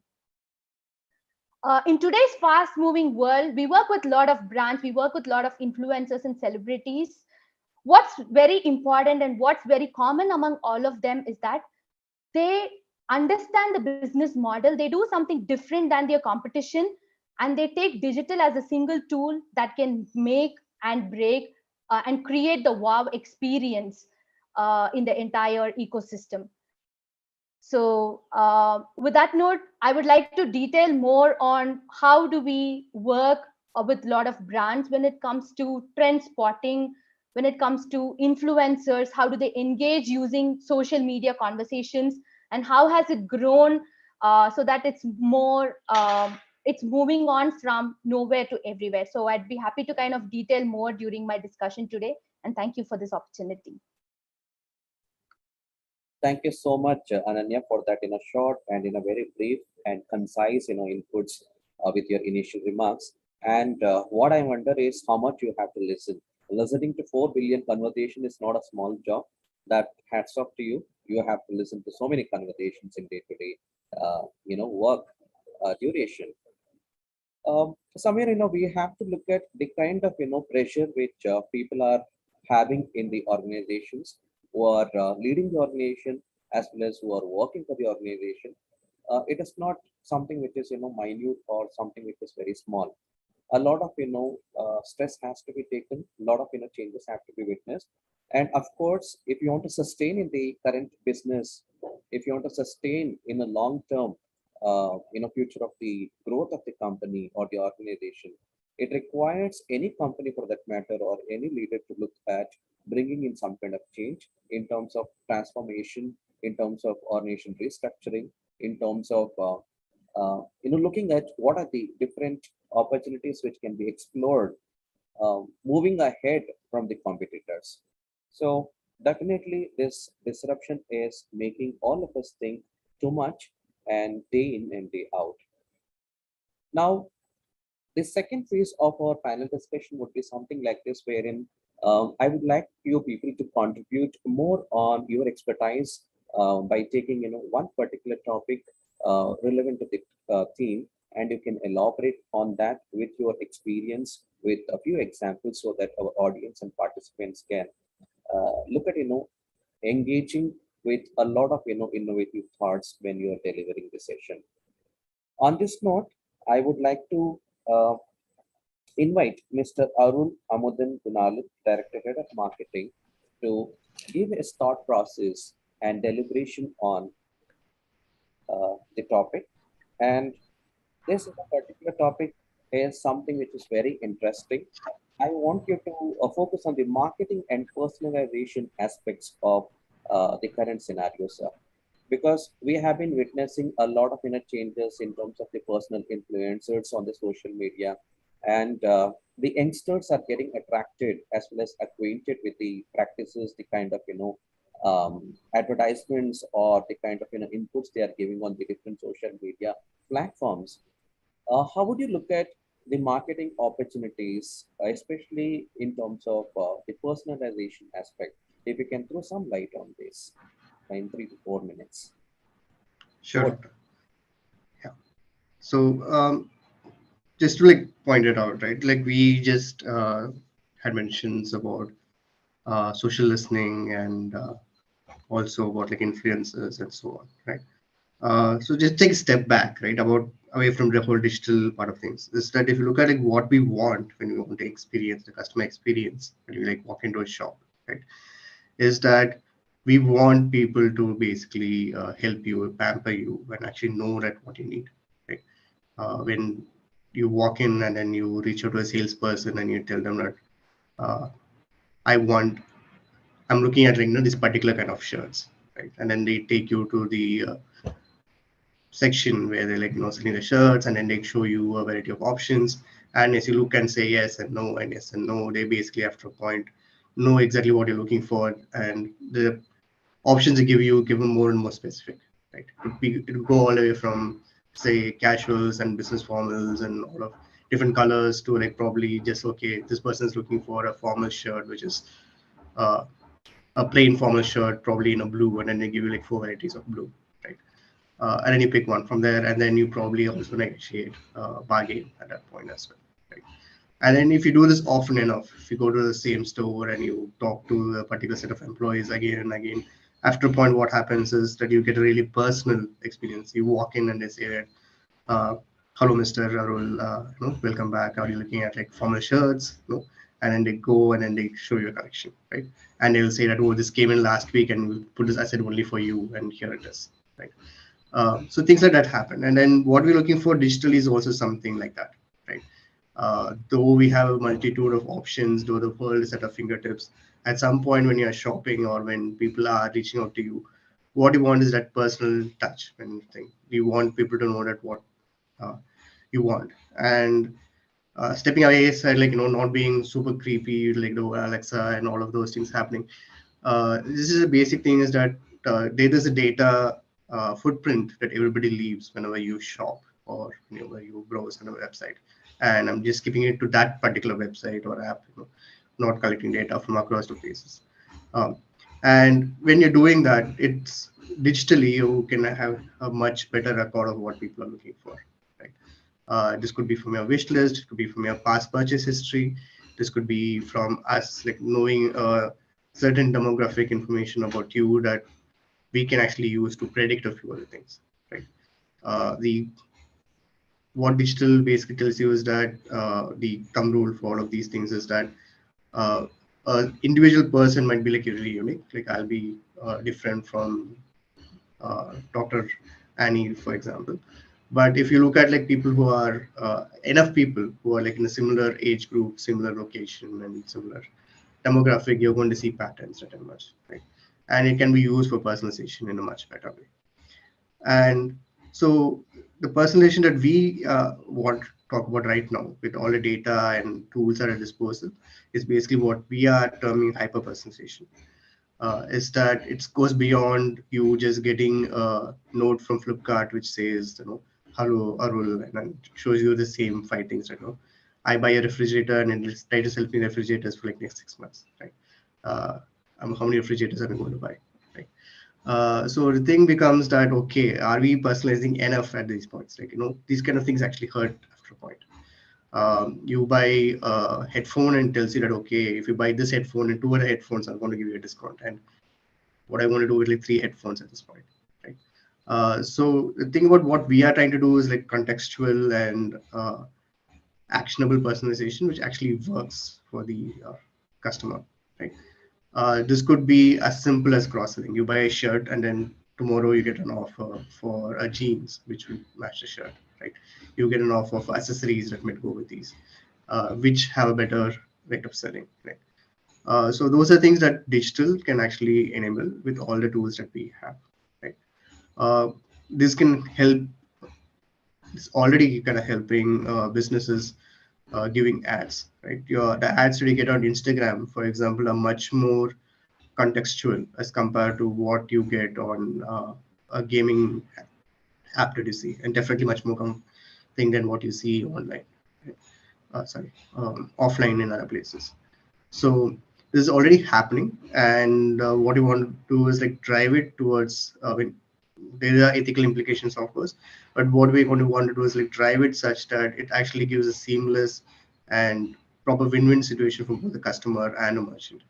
Because if we actually give a proper recommendation to a customer, that means they want to make a sale. But the customer is happy that, okay, I didn't know I want this, or this is exactly what I wanted, and you're giving to me at a good rate. And the merchant also makes a sale at that point, so it's much easier for them to plan. So that's what we're looking for at this point. The influencer bit, it also helps you match who people are listening to. It gives you the tool for experts to come in all of these things as well, so that you can actually build different ideas on this whole concept, where because most of your uh, buying preferences are actually influenced by your social network, right? It's from your friends, from family. If your cousin buys a car and they like it, you are more, you might go for the brand much better, right? You know, an uncle who's like, has a nice shirt, so you're going to have like, where do you buy this from? So it's actually influenced a lot by a social circle. And with the advent of digital platforms, that circle has now increased, right? And it also democratized a lot of things as well. Before, you couldn't dream of owning the same thing that celebrities using, but right now you're using the same phone that a Hollywood star is using, right? Uh, you have an iPhone, they have an iPhone. You have an Apple Watch, they have an Apple Watch. You're using iPad, probably somebody is like using iPad as well, and then it's all democratized in that way, and it's come to the masses in the same way as well, right? So this has enabled a lot of these platforms to actually learn a lot more about how we buy and how we browse and all of this, and this helps both in the marketing and personalization piece of these things. So I think, somewhere the uniqueness of an individual matters a lot here. That is the perception differences of a personality and how the role of, personalization of social media has an impact on a person. I think on this note, a lot of, things you have told, Mr. Arun. Thank you so much for that. To add on to this, I would say that the mindset also matters here in terms of mindset traits for the digital disruption, maybe in terms of the thriving despite uncertainties or focusing on ideas that, go more ahead, or in terms of selecting your digital era lever, because we are talking about new era of technology, and it's easy to get distracted by glitzy new technologies, pursuit for technology. So somewhere we try to go with that competition, or go with that pioneer in terms of the sustainability when we talk about the long-term investment. It's also about how do we start the experiment as well as learn, iterate on the technology-enabled breakthroughs, which are proven when we talk about the digital leaders mindset, and how innovative we are compared to others. I think that also can be taken into consideration when we talk about the different aspects of the personalization as the business leaders. Thank you so much for that, Mr. Arun. I'll come back to you again. Now we'll move on to Mr. Ashwini Sahu, Director World Game Changers, UK. I want Mr. Ashwini Sahu to focus on the marketing and digital technology in social sector, because we talk so much about technology, so much about digitalization, so much about the recent changes in marketing. How do we look at the different criteria when we engage, and how do we bring marketing and digital technology aspects in the social sector? If you can try to bring some knowledge for our participants on this particular topic, it would be very convenient. Over to you, Mr. Aswini. Thank you, Dr. Arnav. As I said before, when he was telling, so it is now uh, a way of life for us, for everybody. It has been a way of life. It is like it's gone into our DNA that without it, it's not happening. Things won't happen. So, talking about as my experience with different international and national non-profit organizations, I was also working as I'll start with example with my past experience. I'd also worked as a CEO with World Blind Cricket. So it is a form of cricket which is played by visually impaired players, and 11 countries have blind cricket team. So how this has helped this particular game, and in the social sector we talk a lot about outreach and advocacy, how we can actually reach out to more and more people, more and more supporters. So as you know, blind cricket is a form of cricket which is played by visually impaired players, and Indian team has been a fabulous team. So I had the opportunity to work with 11 teams across the world. So when we talk about cricket, the regular cricket, it is on television, and yeah, everybody here knows the cost involved to broadcast that. So when we talk about blind cricket, it doesn't have that much amount of money or that much amount of revenue to be spent to be broadcast on the commercial channels. So how YouTube and live streamings through YouTube and Facebook has helped the reachability of the sports, and giving a platform to these visually impaired players to reach. And they had been the Indian cricket team had been bringing in lot of accolades for the country. They had won all the form of cricket which is there, the bilateral, triangular, Asia Cup, T10, T20 and World Cup. But yeah, m- most of them doesn't know. I have faced this question several times. How can they play? How do they see the ball? So using this digital platforms like YouTube and live streaming on Facebook, it has really helped reach this form of sports to reach out to the mass, and uh, and eventually bringing in supporters for them, supporters for them, not only in India but across the globe. We In the past we have been successful in getting uh, millions of dollars as supports for the particular form of cricket, for the development of that particular form. And if I talk about the present organization I am attached with, we have helped build food forest in remote locations of Ghana, and where in for and that food forest had helped several villages in Ghana to for their vegetables and fruits, and so and supports had come for that particular campaign from the opposite end, like somebody from Europe supporting a food forest camp which is being planted in Ghana. So this is what the digital platforms have actually bridged, and they so some a remote location in Ghana, a campaign is being done, and somebody sitting in Europe or America is been helping it. How did we connect?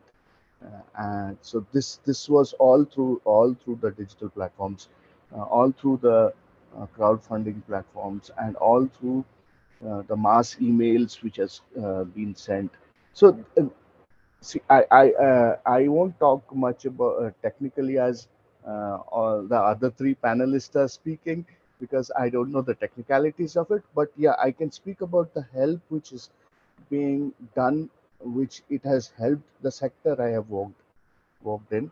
So the examples which I has given had that the success which we have we have seen had been tremendous, and it was only possible through all the digital platforms like social media platforms, and the the WhatsApp, and the mass mails.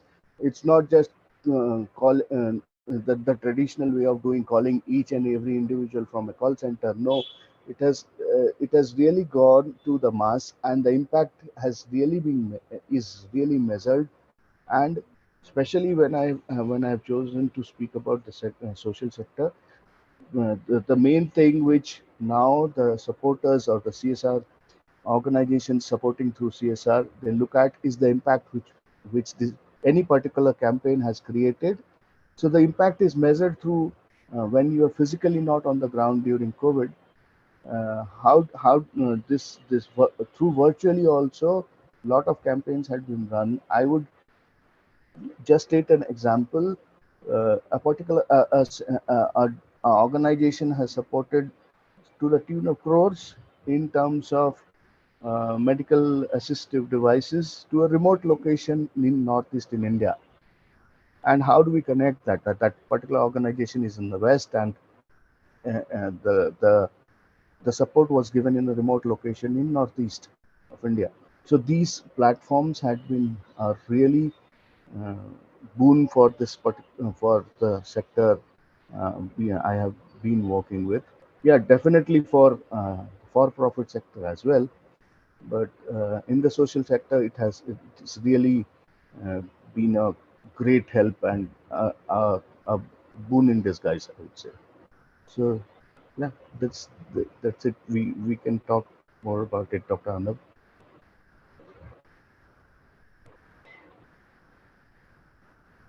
Thank you so much, sir.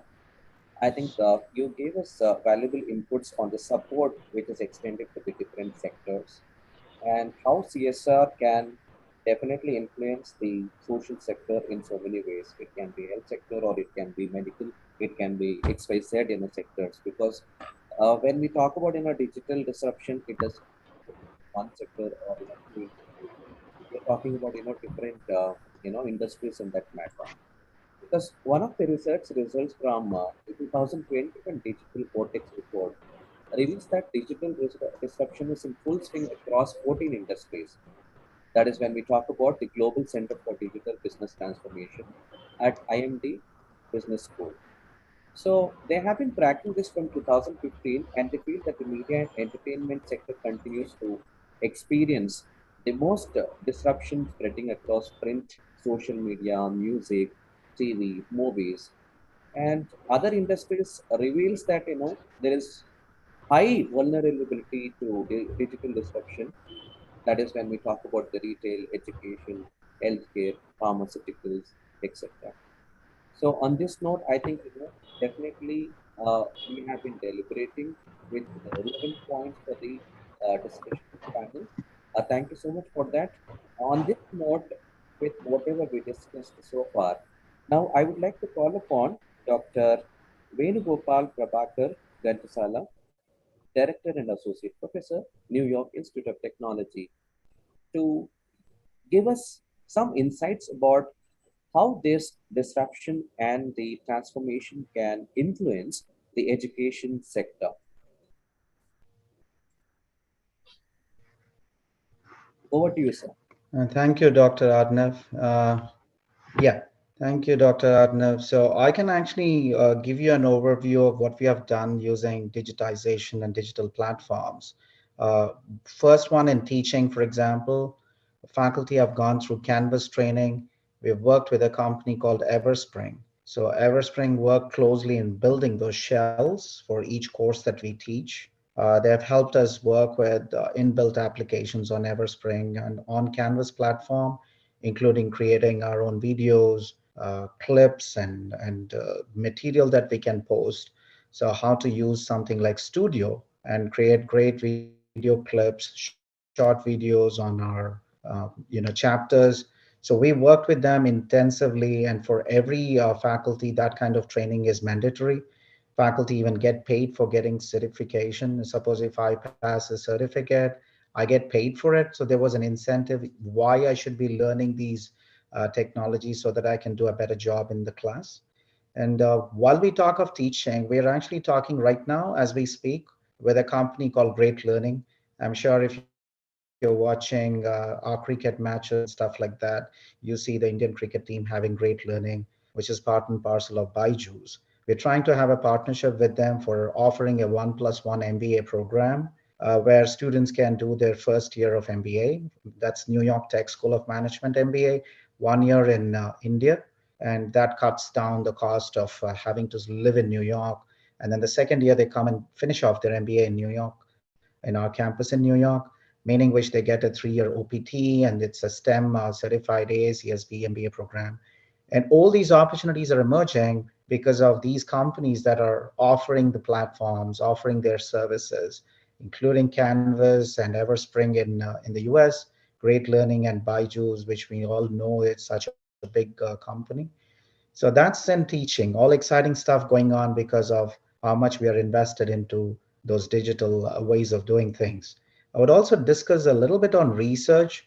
Say, for example, in one of the conference that I was participating in, this company called MicroStrategy had a little MicroStrategy or a micro badge given to each participant, which had everything, including my research interests, my latest publications, the conferences that I've presented, the kind of journals that I've been interested, the areas that I work with other professors from different parts of the world.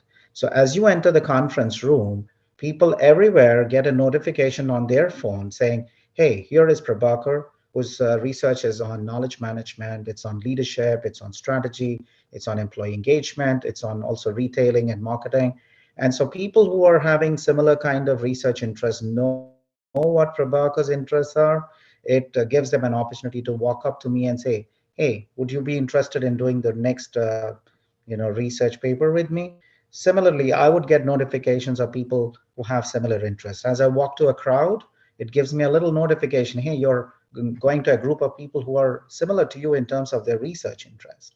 So that's a wonderful way of, what Mr. Arul was talking of, personalization, using technologies, and which is very constructive, because in a large conference of more than 150 people, I might just not have time enough to talk to each person.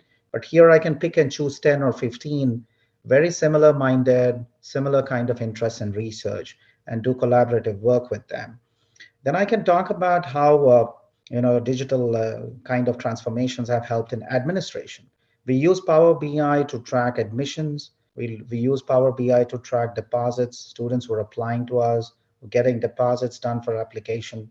How many students have been issued I-20s? Eventually, how many of those I-20s converted into enrollments? It's just not that student came and enrolled and registered in courses. We also track using Power BI retention strategies. So it tells us as administrators what are the important steps and initiatives we have to initiate, create better learning experiences for students so that we can retain them and they don't leave in between, they don't drop out from university. We also have a lot of tracking done for temporary job opportunities that we create at the university, including graduate assistant jobs, research assistant jobs.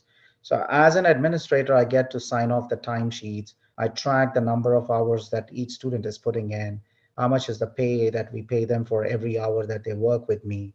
And also because students engage in a lot of good things with industry, they're talking to faculty, they're doing internships, they're doing part-time jobs, they're working on consulting assignments. It's a very rich experience that you get as a student when you come to New York. But you want all of that to show up on a transcript, which is very different from the transcript which you get from courses that you're taking in the MBA program. What we issue is what we call as a co-curricular transcript. So every student can download a co-curricular transcript, which tells how many experiential education activities they participated in, how many competitions, corporate challenge competitions they participated in, what kind of prize money did they win, what kind of research did they do with the faculty, how many conferences did they go present somewhere else. So it pulls in the data from different segments, which are embedded in a dashboard in the system itself. And every student has an access to their own personalized co-curricular transcript. So along with the diploma or the MBA degree itself, along with their transcript, which shows the number of courses and concentrations that they have taken, they also have an additional co-curricular transcript, which actually showcases all the wonderful things that they've been doing.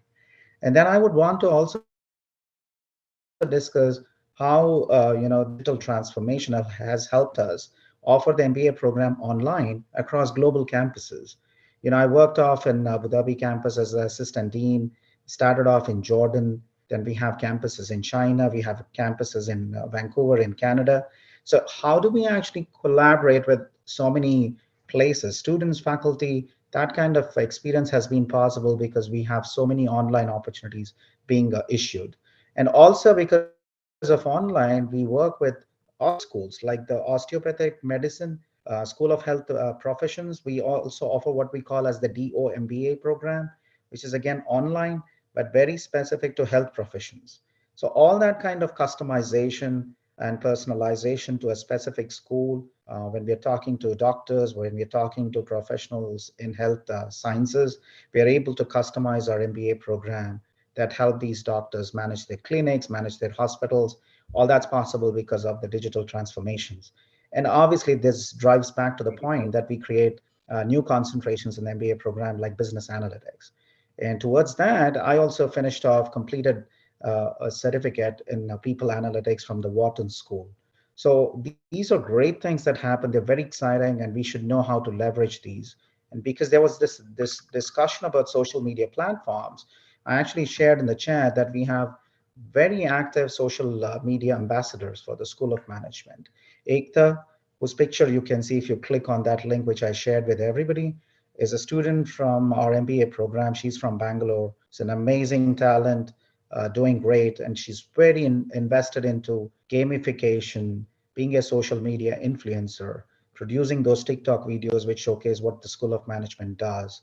She's also created tech beats. So plenty of, that kind of this generation kind of thing that brings us closer to our students, contributes to their connection with what the school does, and also makes them aware of the opportunities that they can access. So this is what I can share from my experience from the higher education industry and what we have been doing.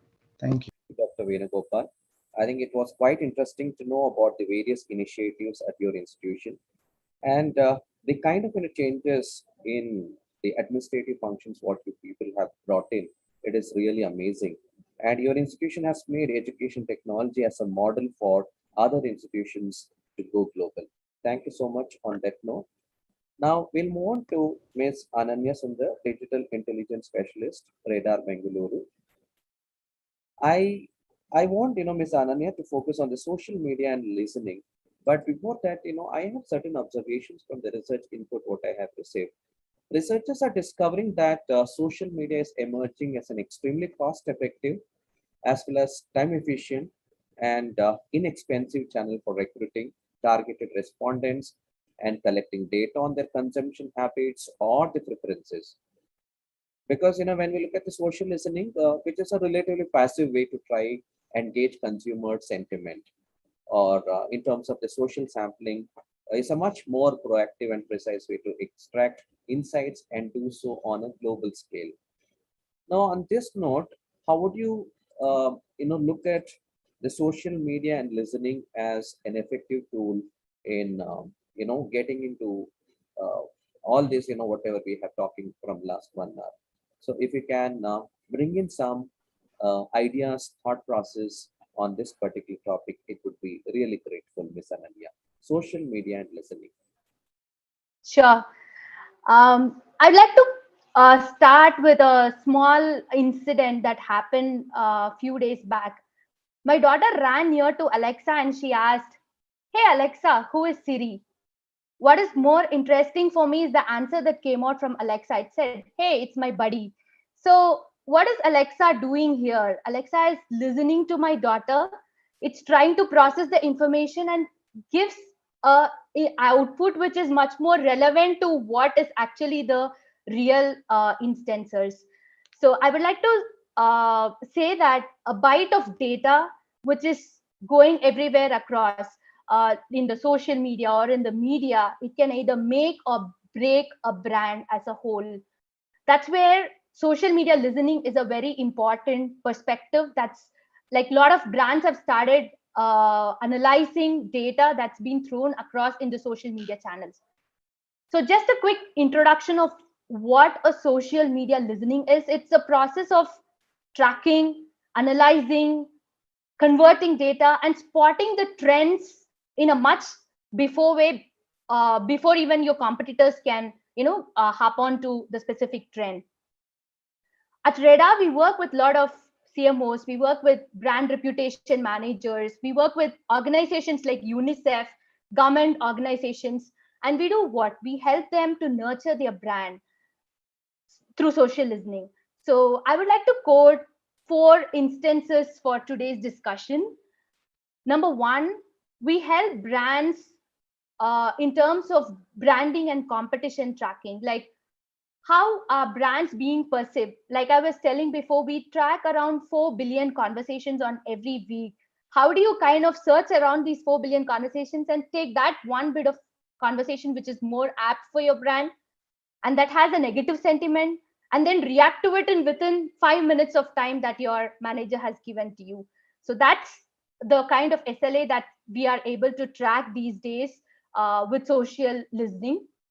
When it comes to understanding the perception of a brand, when it comes to understanding your consumer persona, that's where social listening has been a very powerful tool, I would say, in these days.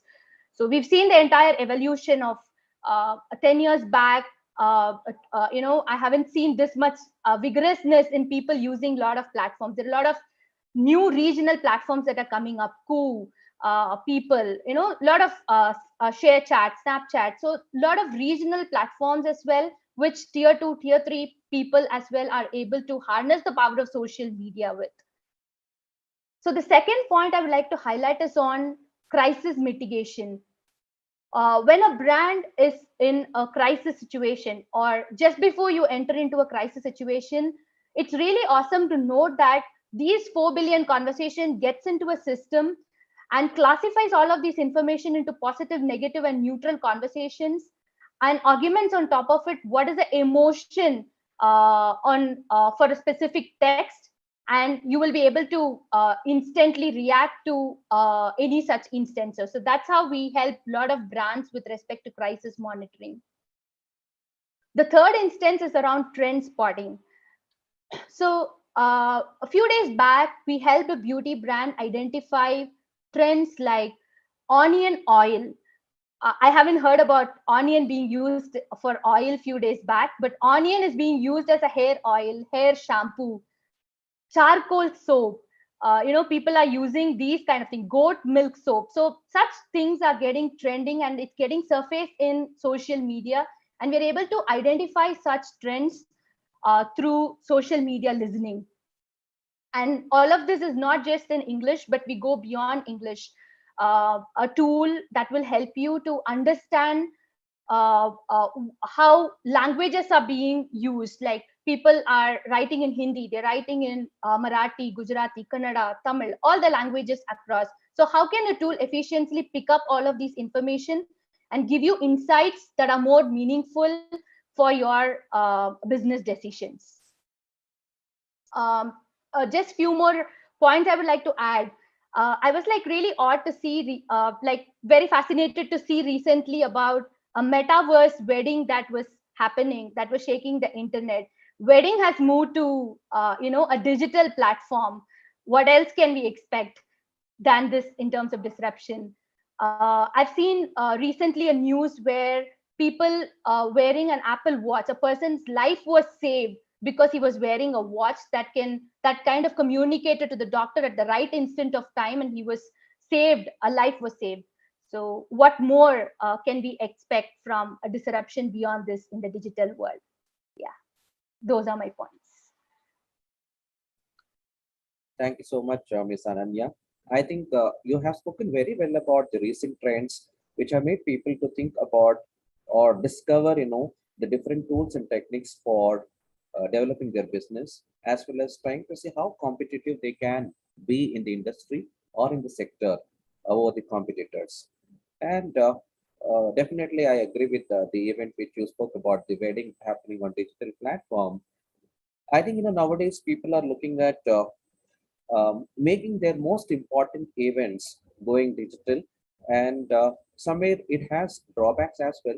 At the same time, we can see the convenience as well as how people are aligned or aligning themselves towards the digital technology.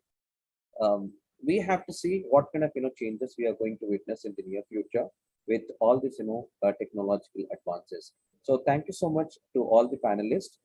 And now we'll move ahead with the interesting session, that is interesting phase of our panel discussion, that is the queries from the audience. Now, without further delay, can I request the participants to raise the questions? The chat box is open. You can post your questions in the chat box. Our panelists will pick the question and they will try to respond to that. If you wish, you can also post it to a particular panel member, or you can, keep it general as well. So the chat is enabled. You can post your questions. Yes, the first question is from Venkatesh. He says, talking about the digital transformation, what is a culture shift and how do you execute one? So he's basically talking about how does the digital transformation influence or impact the cultural shift. So can anyone pick it?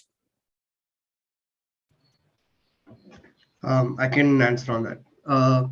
So in one of my previous companies, we used to work on robotic process automation.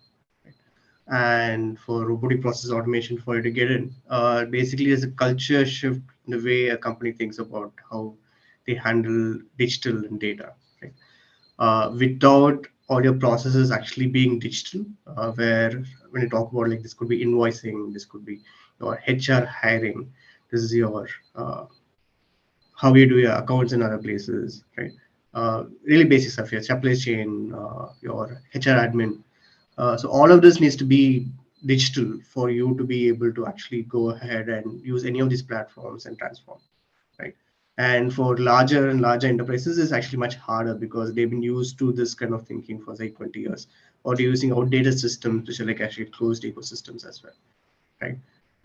So it's actually when you want to implement something like this, there's a lot of change management that needs to happen.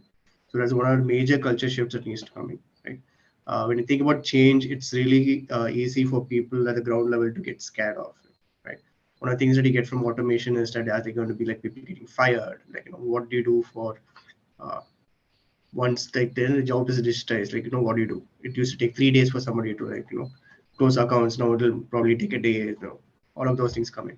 So it's really, really important for a company to actually talk about like how they're doing this, why they're doing this, give different options and upskill their current employees on how they can actually change this to an opportunity. So all of this needs to be like thought about, and it's a major culture shift that comes in. Especially the older the company, the larger the company, this is actually something that really needs to be done. I think we were seeing something similar in universities as well, because they are they've been like following something that's been happening for a long time, and for them to shift, it needed a big culture shift, right? And that's where a pandemic was an example that we're showing. But like we need something really big for like these kind of things to move towards digital, which other businesses were not able to, not with just our marketing and things. We needed something that actually pushed people to this, and the pandemic actually done that. Yeah. Thank you so much for that. We will take next question. This is from Professor Sheetal. She's asking, how can emerging technologies help the companies to stay active and relevant in the new customer-driven buying journey? Yeah, Professor Sheetal, the pandemic especially, and where we have the logistics being hit, there's a resource shortage. A lot of manufacturing companies. I worked with one of the companies called Gear Motions. They're manufacturers of gears, and they're very active in North America. They have global presence. And because gears are precision tools, then you think, wow, this company requires some specific, competences to produce high precision gears. But to the fact that many Chinese companies even produce and manufacture gears, a lot of precision gears being manufactured in India, there's this commoditization of something that is a precision tool. And with the resource shortage, companies like Gear Motions have to rely on technology to go for more than one supplier, to have access to a larger vendor base, and to make sure that their demand is sustainable, and to compete with, say, low producing, low cost manufacturing locations like China. So technology, data analysis, analyzing that kind of information that is coming through is very essential to be able to adapt to the scenarios that develop, which are pretty much unpredictable. So they actually went through a crisis, but they're coming back because of the kind of analysis of data, then widening their vendor base, widening their customer base, and to sustain their demand and to sustain their sales and revenues. Thank you so much, Dr. Prabhakar. We have last question for the day due to the time constraint. We have the question from Karan. I think this is posed to Dr. Prabhakar. Sir, as you use the example of Byju's in the session, do you think schooling or education industry will completely shift to digital platform? Yeah, I mean, your question is a very important question. I hope it doesn't become completely digital. Otherwise, people like me will become extinct, perhaps, because you can make everything digital then. And I don't think you can replace that personalization in terms of personal interaction, face-to-face kind of rich medium, rich channel of communication, right? So we get to meet our students and you get to meet a lot of people, that cultural immersion that happens if you're traveling to New York. It's literally a melting pot from people from every part of the world coming in. And imagine if you're sitting at home, you might as well be in Bangalore and take the MBA program. But if you're doing a New York Tech MBA, some part of it should be in person. So I would think going towards a hybrid mode, that kind of some part of it could be asynchronous, some part of the course can be delivered synchronous, and some part of it could be in person. So if you can create that kind of blended kind of learning platforms, I think that will be ideal because it speaks to your convenience, it speaks to cost effectiveness, it speaks to getting used to those digital platforms as well, which you should access with plenty of positives in it. But you don't want to completely get rid of that personal interaction, in-person kind of interaction with either the professors, your colleagues, your friends, or even with other stakeholders, industry partners, and stuff like that. So that would be the ideal situation. But if you're asking me what will happen in the future, I don't know who can predict that with certainty. Okay, thank you so much for that, response. I would like to bring into the notice of the panel speakers that it's not only 143 participants in the session. We have many other students who are sitting in the classrooms, different classrooms, and watching and enjoying as well as enlightening their knowledge of this panel discussion. So it's around, we have another 300 students who are watching this panel discussion. Thank you, Dr. Arnav. Great. It's a great opportunity, and we would want to thank also Jain University for this opportunity. Thank you, sir. Digital disruption should be viewed within 3 dimensions: the scale of the disruption, the reach, and the richness of the experience. Because these 3 dimensions can create huge market advantages, given that more content is produced faster, is available on demand, and generally provides a deeper context and extended depth of customer interaction. So we have to look at creating a culture of innovation so that we can match up to the competitive spirits, as well as looking at the needs and the requirements in the current business environment, sustain the business for the long term as well as the short term over the competitors. On this note, I would like to conclude this panel discussion by thanking you so much for spending your valuable time and enlightening our participants with immense knowledge. On behalf of Students Research Center, the School of Commerce, Jain Deemed to be University, my heartfelt thanks to all the panelists, Mr. Arun Amudan Gunalan, Director, Head of Marketing and CX at Skellam, Mr. Ashwini Sahu, Director, World Game Changers, UK, Dr. Venugopal Prabhakar Ghantasala, Director and Associate Professor, New York Institute of Technology, and Ms. Ananya Sundar, Digital Intelligence Specialist, REDA, Bengaluru. And I also thank the organizers for giving me this opportunity to be the moderator of the panel discussion. Thank you so much to all the panelists as well as the participants. Over to you, Devika. Thank you so much, sir. On behalf of the Students Research Development Cell Shodha, School of Commerce, Jain Deemed to be University, I deem it my privilege to thank and extend a heartfelt gratitude to the moderator and panel speakers for spending your valuable time and enriching the session and the knowledge of the participants. The link for the feedback form of the panel discussion has already been sent in the chat box. All the participants are requested to fill it and submit it by end of this session. We will now break for 30 minutes for lunch. Post-lunch, the participants and paper presenters are requested to join the technical session research paper presentations by 1 p.m. with their respective tracks. The Zoom links for the same is available in the track sheet. I request all the participants to join the validatory session at 3:15 p.m. where the best paper will be announced. Thank you.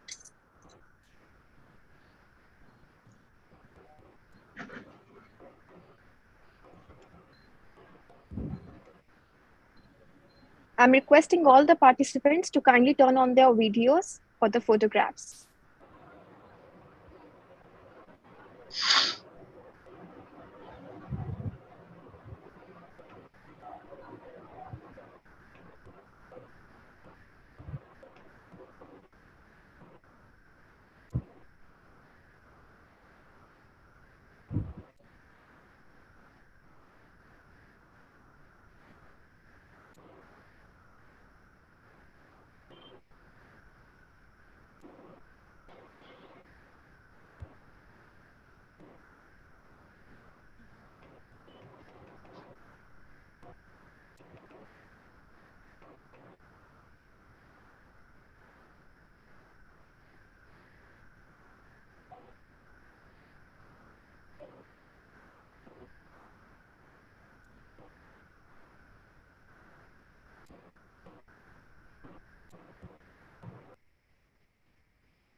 Thank you so much, participants. We will see you at 3:15 p.m.